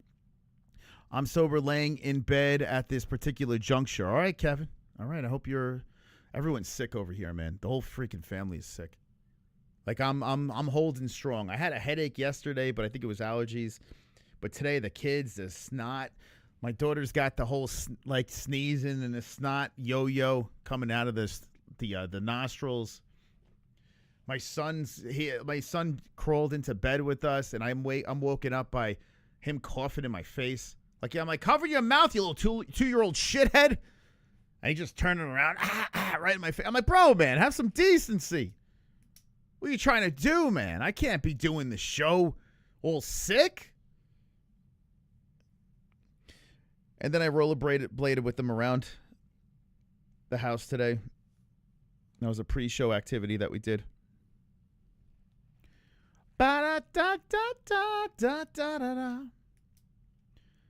KFC's here to. All right, we'll see what happens. We'll see what happens. We're running out of time, though. Times are ticking. Tomorrow we'll be back on the main channel. We'll get back into being somewhat productive. Tonight we're just gonna fuck around. Tonight's a celebration. A 1.5 million celebration. Let's see who else is live. Oh, Fatso is live. This fucking guy. He is such a clown. An absolute clown. Oh, that's the MMA-Holes.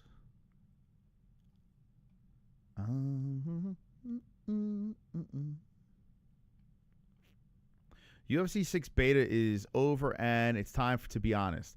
Dude, I saw, well, we put out the short about it, but I saw that trailer to the UFC game and they are scamming the fans again. And now they add some lightning bolts and fire behind the fighters to really make it look more realistic.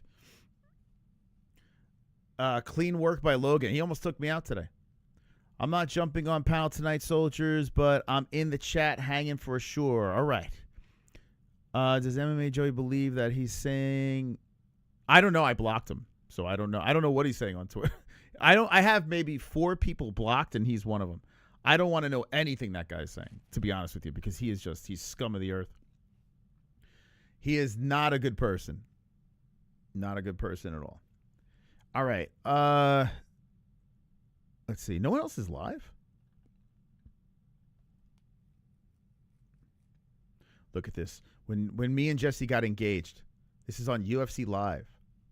Look at this. Surprise engagement. Yo, Two Joints said I cried here. Here's proof that I did not cry. Okay, I don't know what you're talking about. I'm a true romantic. This is actually on the Gummy Gang. 12, 12, 20. I got every man. Went front. There's no way.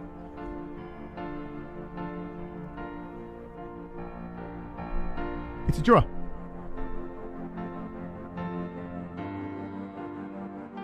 That is absolutely crazy, man. That is absolutely crazy. What do you think, Jess? Why is Figueiredo crying? I don't know, man.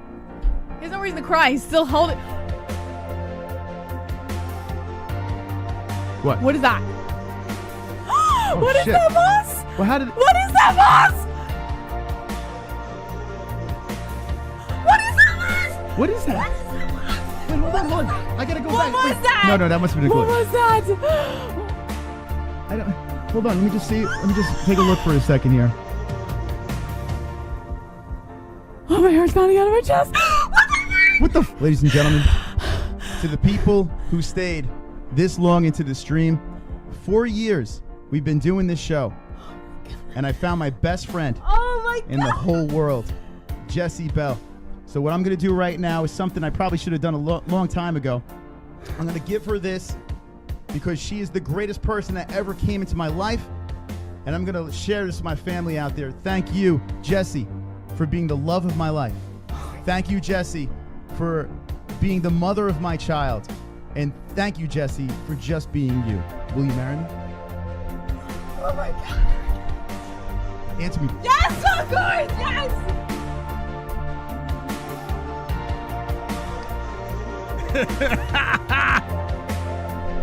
I said, answer me. I forced her. I forced her hand. And thank you, Jesse, for just being you. Will you marry me?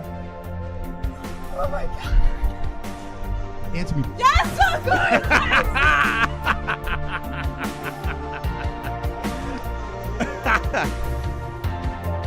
Look at that powerful moment.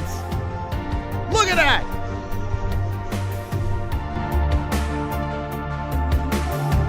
Take a look at this chat, man. This is the chat that was going. Dude, it was crazy. Watch this chat.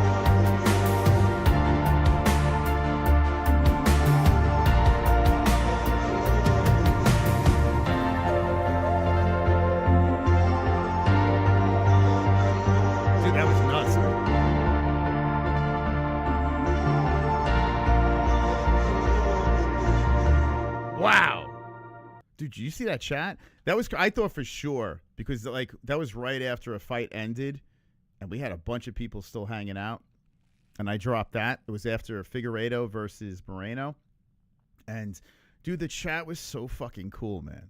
They were so cool. They were just like, oh my God, this is crazy. That was nuts. That might go down in history as the greatest proposal of all time. Nah, I'm just saying. I'm just saying.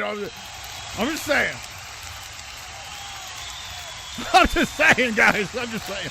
Wonderful, wonderful. To a T. I got to say, if you actually watch that stream back, though, in the back of my mind, I'm like, oh my God, I'm going to do this.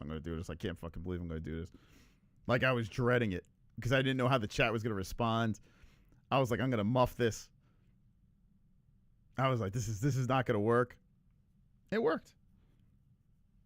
This is what I'm saying. Like, when people are like, try to compete with us, dude, no one's had like the crazy roller coaster ride that we've had on YouTube. And it was through 2 channels. That actually was here. That was on Gummy Gang. Well, not the MMA-Holes, because I proposed when we had a strike on the main channel. And even on the Gummy Gang, dude, we had crazy views on that video. And that was how long ago? It's crazy, man.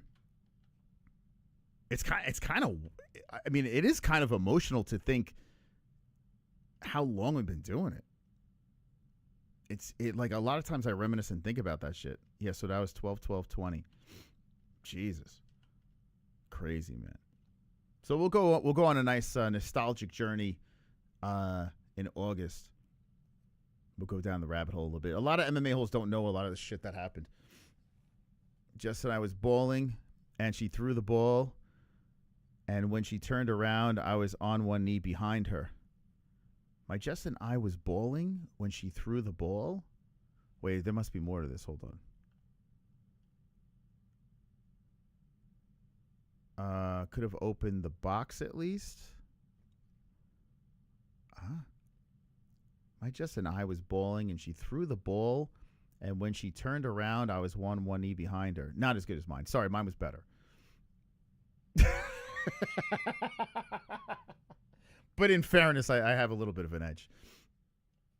I have a little bit. It's tough to replicate that. A lot of my friends did a lot of the proposals, like the hell? Someone subscribed to this? What the hell? What in the hell? Jeff Coford. What are you doing here, Jeff? How'd you find out about the Gummy Gang? How'd you find out about our secret hideout, Jeff? Reveal yourself in my chat and let me get to know you a little bit better. JBH has a meal prep program for 10 kids. For 10 kids now. Is your anniversary 410 like Jess and I? I don't reveal those details. Maybe. It makes sense. Moss, you're tripping. What are you talking about? BYM, I'm guessing? Nah, I had the MMA holes. Shout out to Jeff. Big Jeff is here. Did anyone say Gummy Gang in there? No, I hope no one said Gummy Gang. Your happy anniversary? How long, Ride Drive? How long you guys been together?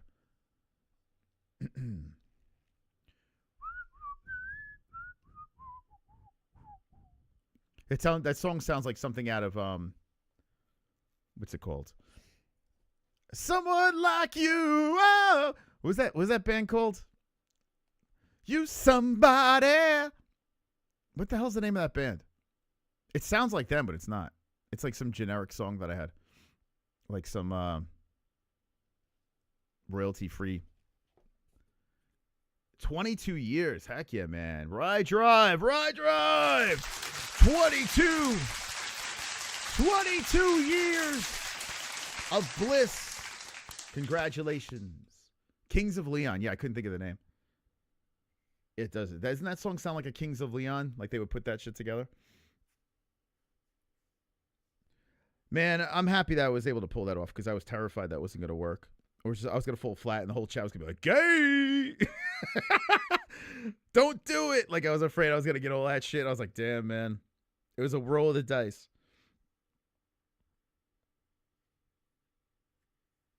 Yeah, I think we do have the same anniversary, yeah. Yeah, it's so weird. It's so weird, huh? I don't know.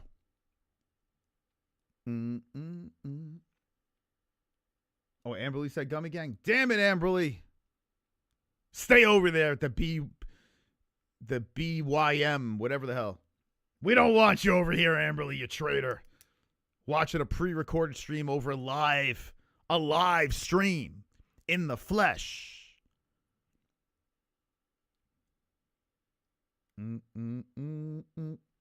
Stream crashes.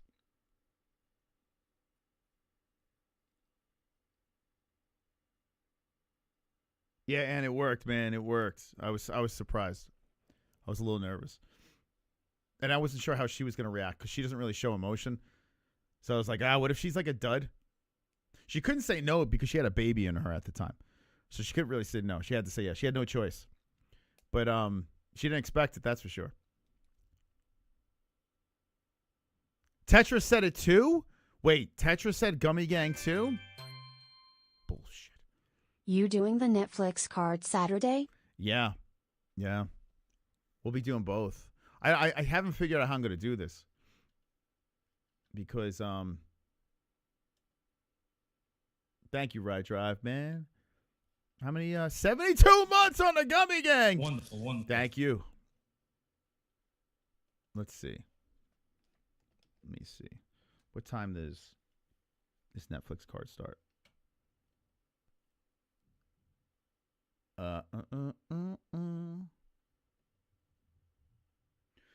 So it says 6 p.m. Eastern time. So 3. So this thing's going to start an hour after the UFC card. It's going to kind of, it's going to overlap. Oh, it's so annoying. So they're doing the prelims on YouTube. Interesting. Wow. How about that?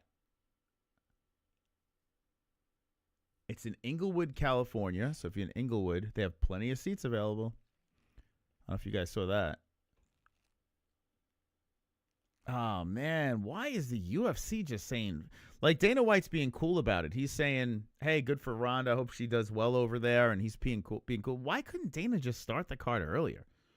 Like, why can't they just go a little early and let them not collide into each other? It's so annoying. I kind of want to see this. So I did see this. Nakuda. This guy is out of Law MMA, this dude. He was a prospect that retired for a little while and then came back. I couldn't believe that he's on this card. We know him from Triton fights from back in the day. Fumi Nakuda, he's undefeated. I can't believe. So he's stepping in. And I think Makayev was the original guy that was supposed to fight this guy. So they're really throwing Nakuda to the wolves, man. Nakuda looks great. He's trying to get a shot in the Contender Series. He did, like I said, retire for a little while. He's very athletic, very small guy. And they're putting him up against, what's his face?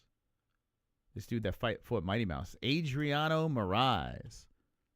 That is not an easy fight for a Fumi.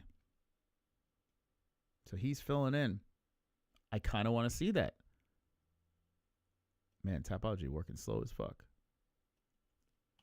Yeah, Adrian Moraes. You go into his resume and you find Demetrius Johnson, the old Mighty Mouse. He has the win over him at 2021. I don't know if you guys saw that. But Demetrius Johnson, look, he defeated him, knocked him out in 2021, and then fought him twice after that and then lost. Got knocked out himself and then went the distance at 1. But, yeah, Fumi's fighting this guy. I kind of want to see that. So, yeah, I'd be stupid not to react to this card, and I do kind of have interest in it. But the UFC fight, we have goat milk and stuff, so I don't know how I'm going to be doing this commentary. I might just try to, hopefully the UFC card, let's see, 1, 2, 3, 4, 5. All right, only 5 on the main, 6, 7, 8, 9, 10, 11, 12, 13. 13 fight card. Hopefully this goes quick. And this starts at 2. It's only starting an hour earlier. I need Netflix to really drag that shit out. Most likely the Nate Diaz fight is probably going to be going up against the main event here. So let me ask you in the chat. What would you be more interested in? COSTA versus Allen, or Nate Diaz versus Mike Perry? What would you be more interested in? Actually, oh wait, they're making it co-main? Wait, hold up. Oh, so it might go up against Ngannou and Lins. God, there's going to be an hour difference. I really hope this card somehow could speed through and Netflix stretches it out. Please. Is the only streamer I really watch live. I watch some other streams, uploaded streams. Nothing to do with... Hell yeah, man. Thank you, Jamie. Open the panel, block KFC. We got to hit that goal. 2 joints. I don't think we're going to be hitting it. I got to be honest with you. Yeah, if Diaz Perry is against it, right? I would think that people would be more interested in Diaz Perry. I don't know if it will be against it. It might be the Ngannou fight now that I'm looking at it. Like the Ngannou. But we will see the Ronda fight. That will be on its own. So I'll probably have a big picture of Rousey, Carano, Diaz Perry. But I have to put... Man, I don't know how I'm going to do this thumbnail. I don't know how I'm going to title it. It's so complicated to do 2 in one night. To be so stressful. But I do want to see this. All right, so Perry Diaz could be co-main. Okay. I do want to see Francis. I think Lins is going to be an interesting fight. He's pretty good, Lins.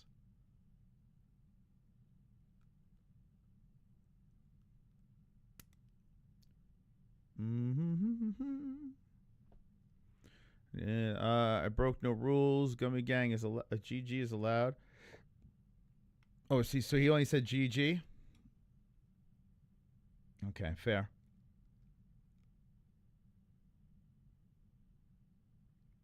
A bunch of reaction after UFC 328. What do you mean, Kevin?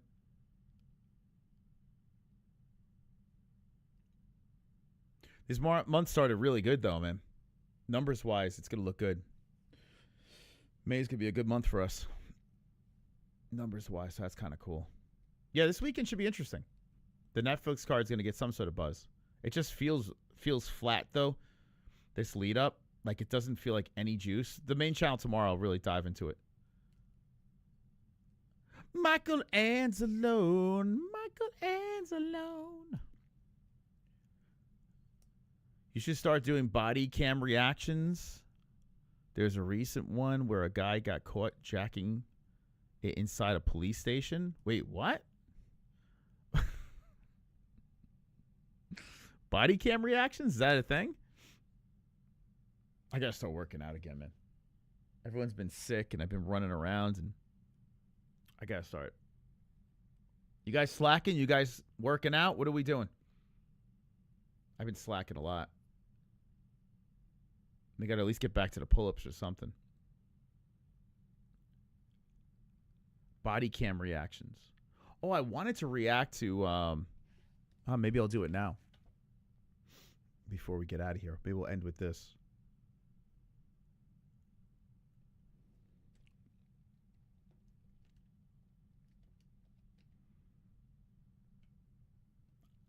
This is what the stream should have been, right?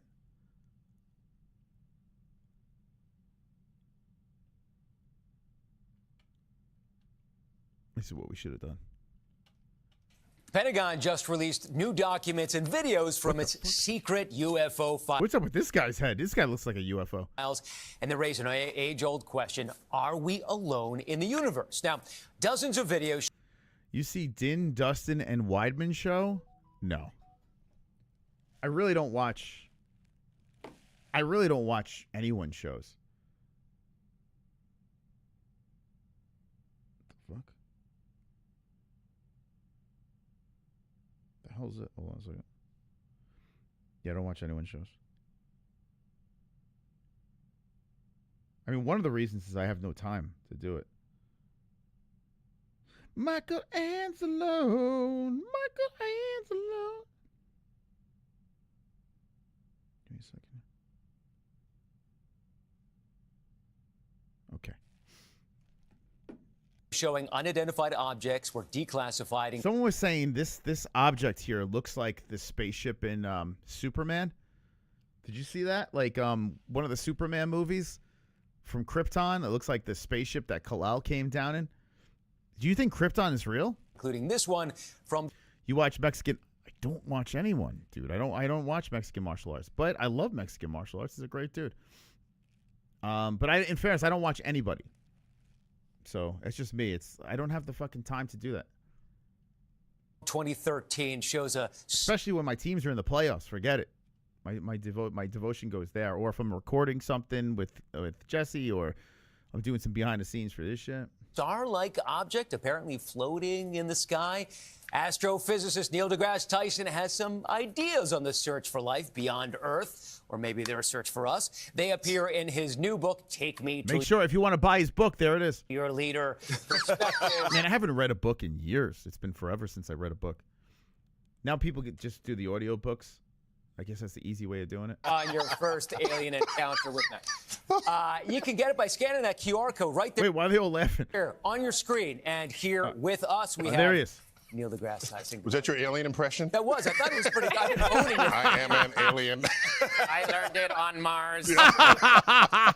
All right, so who did you pay at the Pentagon to release the UFO documents just as your book is... That's the first one. Hard-hitting questions. Get it, man. When is the next Gummy Gang stream? I don't know. They're going to be few and far between because there's a lot of stuff going on.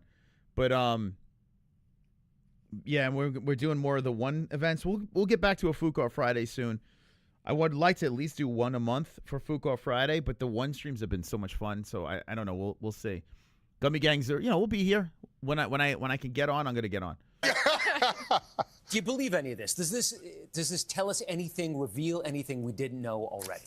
Well, we had this guy looks like Al Sharpton. 3 years worth of people from deep within government, not only security agencies but the military, testifying as whistleblowers or as in whatever other capacity, under oath, telling us basically everything we're reading in these files now, that they've been seen, things we don't understand, and some might be in a locked shed.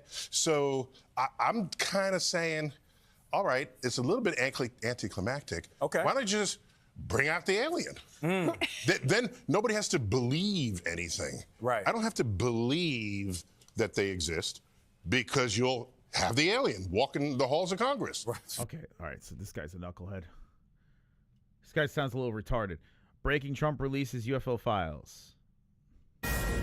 Fox News alert, the Trump administration releasing the first batch of files related to UFOs and alien life. So is the truth really out there? Senior White House correspondent Peter Doocy joins us live with the details. What have you learned, Peter? Good morning. So a White House official left this hard drive on my desk overnight. You can see on it says AARO files. This guy looks like an alien too. Where did they find this guy? Copy 2 of 3. That is the all domain resolution office. Copy 2 of 3. This is the first big batch of UFO disclosure ordered by President Trump. Some of the clips and videos on there have popped up different places before. Some of them have not, and we have been going through this all morning and overnight to try to put together some of the best videos so we can all look at this together. This is a world exclusive right here. So let's go to the first clip over the skies of the United Arab Emirates in June 2024. An inverted teardrop with a vertically linear trailing mass, as described by the War Department, suspended below. The War Department cannot say for sure what this is. It is officially listed as an unresolved UAP report. The next video, over the skies of Iraq, December 2022, moving bottom left to top right of the field of view. All CENTCOM gets from this is an area of contrast. That's what they describe it as. It is officially still listed as an unresolved UAP report. I'm not buying it.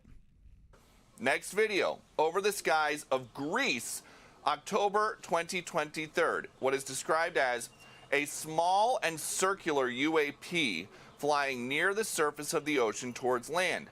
CENTCOM can't tell us what it is. It is officially listed as an unresolved UAP report. Within the last 2 minutes. So it's basically a weird thing in the sky, and they just can't figure out what it is. So, it's just unidentified flying object. That's what we're going to get? all of these videos have gone live on war.gov/UFO, and a White House official tells Fox First, while past administrations sought to discredit or dissuade the American people, President Trump is focused on providing maximum transparency to the public, who can ultimately make up their own minds about the information contained in these files. And there's also a fresh look at some historical records. There's this from Apollo 17 included in this big document dump. One of the astronauts says, we've got a few very bright particles or fragments or something that go drifting by as we maneuver. The control center says, Roger, understood. Another astronaut says, there's a whole bunch of big ones on my window down there, just bright. It looks like the 4th of July out of Ron's window. Another astronaut says, yes, now you can see some of them in shape. They're very jagged, angular fragments that are tumbling. This exchange has long been dismissed as floating insulation. But now the White House is saying, while this photo has been previously released and discussed by keen observers, there is no consensus about the nature of the anomaly. And this all started, of course, because we asked the president about it in February. Barack Obama said that aliens are real. Have you seen any evidence of non-human visitors to Earth? Well, he gave classified information. He's not supposed to be doing that. You know, so aliens are real. Well, I don't know if they're real or not. I can tell you, he gave classified information. He's not supposed to be doing that. Well, he made a big mistake. He took it out of classified information. Wait, when did Obama say that? Do you guys remember that? No, I don't have an opinion on it. So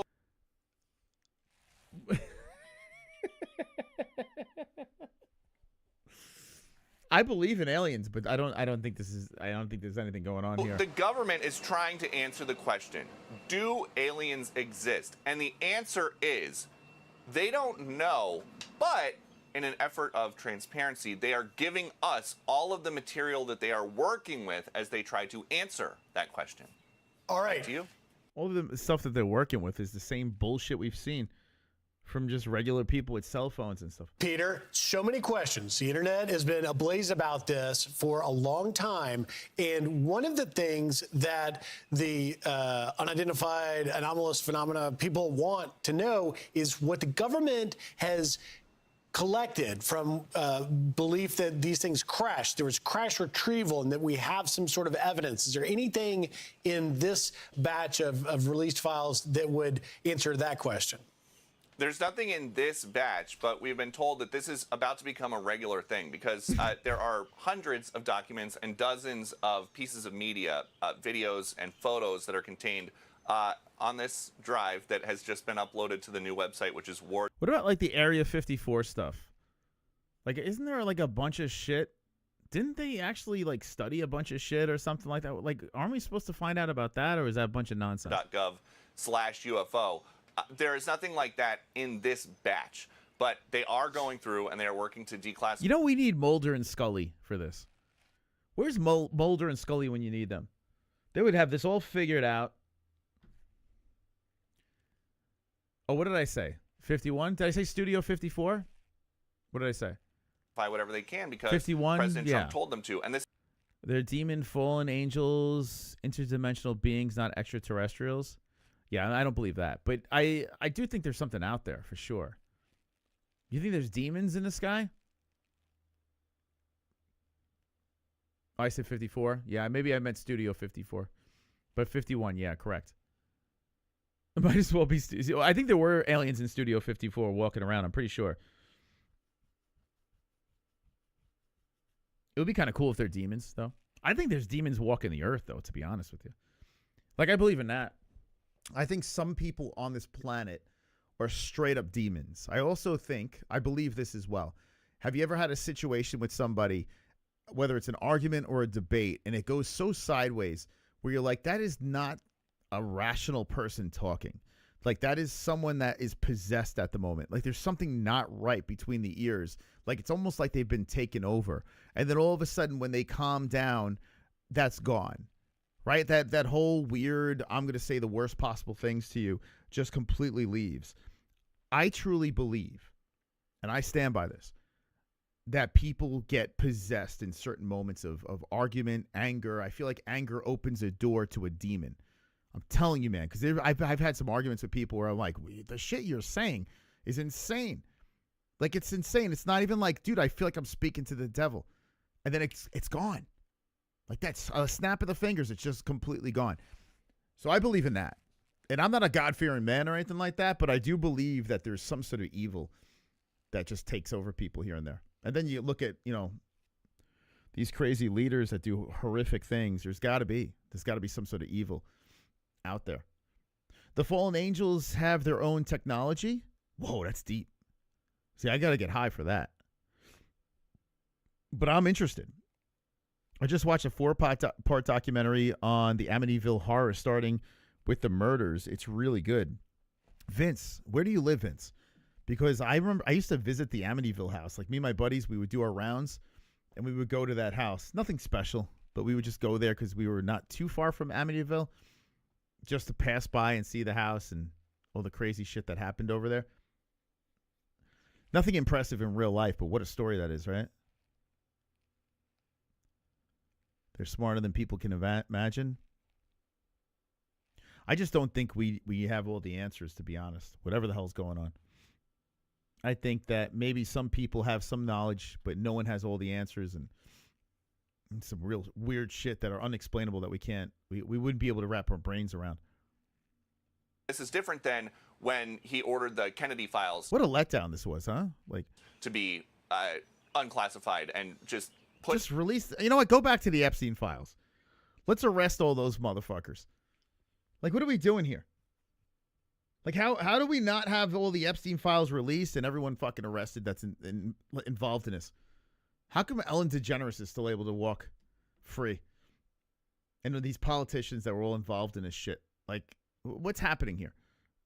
Put everything out all at once. It was millions of pages, a huge file. This is going to come out bit by bit as they work through. And you look, we've got some stuff. Is that an alien helicopter? From Apollo 17. We've got some stuff from a couple months ago. There's a ton of material, but they want us to know that they are trying to figure this out. They just don't have an answer about whether or not, about what these crafts are. Peter, what do you think? You're a betting person. Do you think these aliens are friendly? Should we approach them? What do you suggest if we see them? You hope that they're friendly. I see a lot of people here at the White House, and I think that looks like it might be an alien. And everybody is I agree. Pretty nice. Okay. Thank you so much. We'll see where they go. So people are fascinated with this. Yeah. Sean just did a podcast about this, the investigation of Bob Lazar, who talks about S4. Okay. I don't know. It's a whole lot of nothing, huh? Inside the new UFO files, what they actually show. 3 days ago. Okay, hi everyone. So this guy's got a suit on. He must know what he's talking about. We have just had what's being described as a release of UFO or UAP files from Washington, D.C. And a lot of people have been reacting to this already. There's been, there was, I think, maybe some excitement, definitely a lot of disappointment in the aftermath of it. A lot of speculation about what all of this means. So I decided to do something very simple. I just went through the material, as much of it as I could. Not all of it, but enough to get a very all right, come on. Piece, supposedly. So there's certain things in there that just don't really make a lot of sense logically. So right away, you're not looking at a single stream of any kind of new information. There's some new information in there, but you're really looking at a curated... All right, so it's a bunch of garbage. It's a bunch of garbage. It's a bunch of nonsense. Expert Jeremy Corbell encouraged... I can't... TMZ won't let me show it.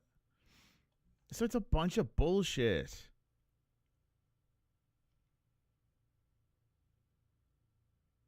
All the videos shown.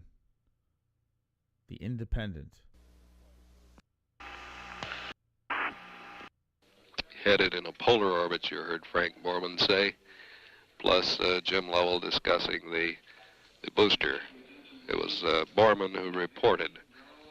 1965, Apollo 17. Was this recorded from a studio or in space? What do you guys think in the chat? I'll leave it up to you. Was this in a studio or space? Fighting the bogey. This is Gemini Control Houston at 4 hours, 24 minutes into the flight. Here we go. Whoa. Ooh, spooky music.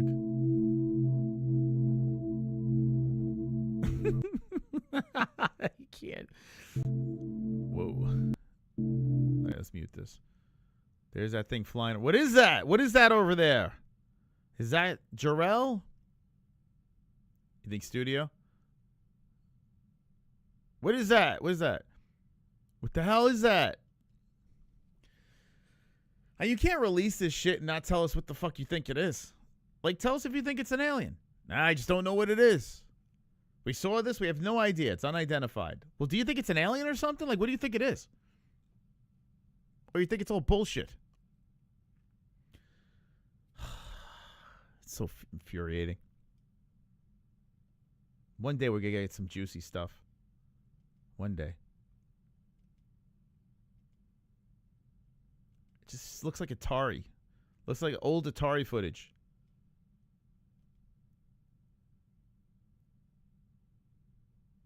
Where is this? Is the moon? Is this supposed to be the moon?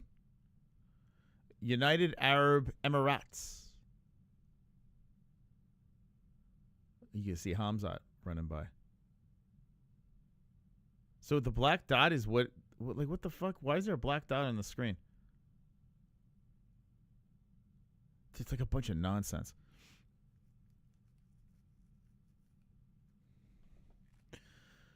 The guy's been on a million alien shows. Should get the Greek dude with the wild hair. Lower Earth orbit studio is always a studio. Vince, I agree. You can clearly see it's a paraglider. Sean Strickland Trash Talk made that fight huge. Both of them did. Both of them did a great job selling nonsense. I believe these alien this footage as much as I believe the lead up. And I called it. I told you guys, how many people in the chat were saying to me, nah, man, these guys hate each other. Bullshit. This is #1 bullshit. I saw that shit from a mile away. Just didn't believe it. But it was fun, though. It was fun to watch. I love Trash Talk. It's even better when, it's not real. It's just a show. I'm cool with it. I just wish they would have did the big unveil after the fight. And we talk about it more on the Moss and Jesse show. And that's probably where we'll end this. So let me put the link in the chat for you guys to jump in if you missed it. Moss and Jesse show. Drop a comment. Go subscribe if you're not subscribed already. Every Monday we drop a new lighthearted podcast over there, or show, whatever the hell you want to call it.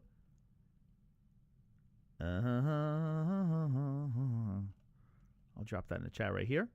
I don't promote it enough. I should actually promote it more. I don't. I should have promoted when we had all the views. But let's go share the love. I dropped that in the chat. Okay, you called it, no doubt. Hell yeah, man. Showing Strickland Trash Talk. I saw that. Bow down to Daddy Strickland. Looks fake as fuck. All right, guys. I'll see you tomorrow on the main channel. Good night. Gummy gang, gummy gang, gummy gang, gummy gang, gummy gang, gummy gang, gummy gang, gummy gang, gummy gang.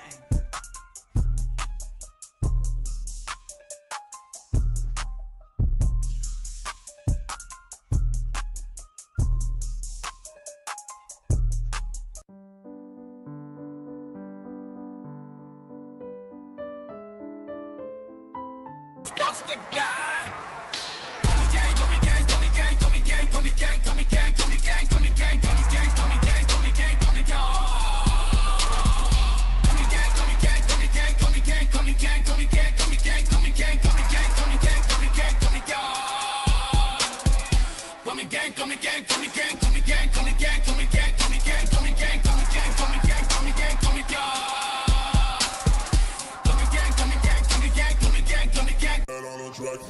We MMA-Holes, community be so dope. We got the best watch-alongs, the internet say so. Who you gonna pick now, the over or the under? Chris will give his picks out, and I don't trust no other. Main card or the prelims, it don't really matter. You UFC fight nights and pay-per-views on a platter. Toe holes and omoplatas, blood nose and split bananas, stuck rolls and empanadas, big bowls of marijuana. Gummy gang, gummy gang, gummy gang. I need 2 joints to hang in the homie Craig gang. I'm printing ear to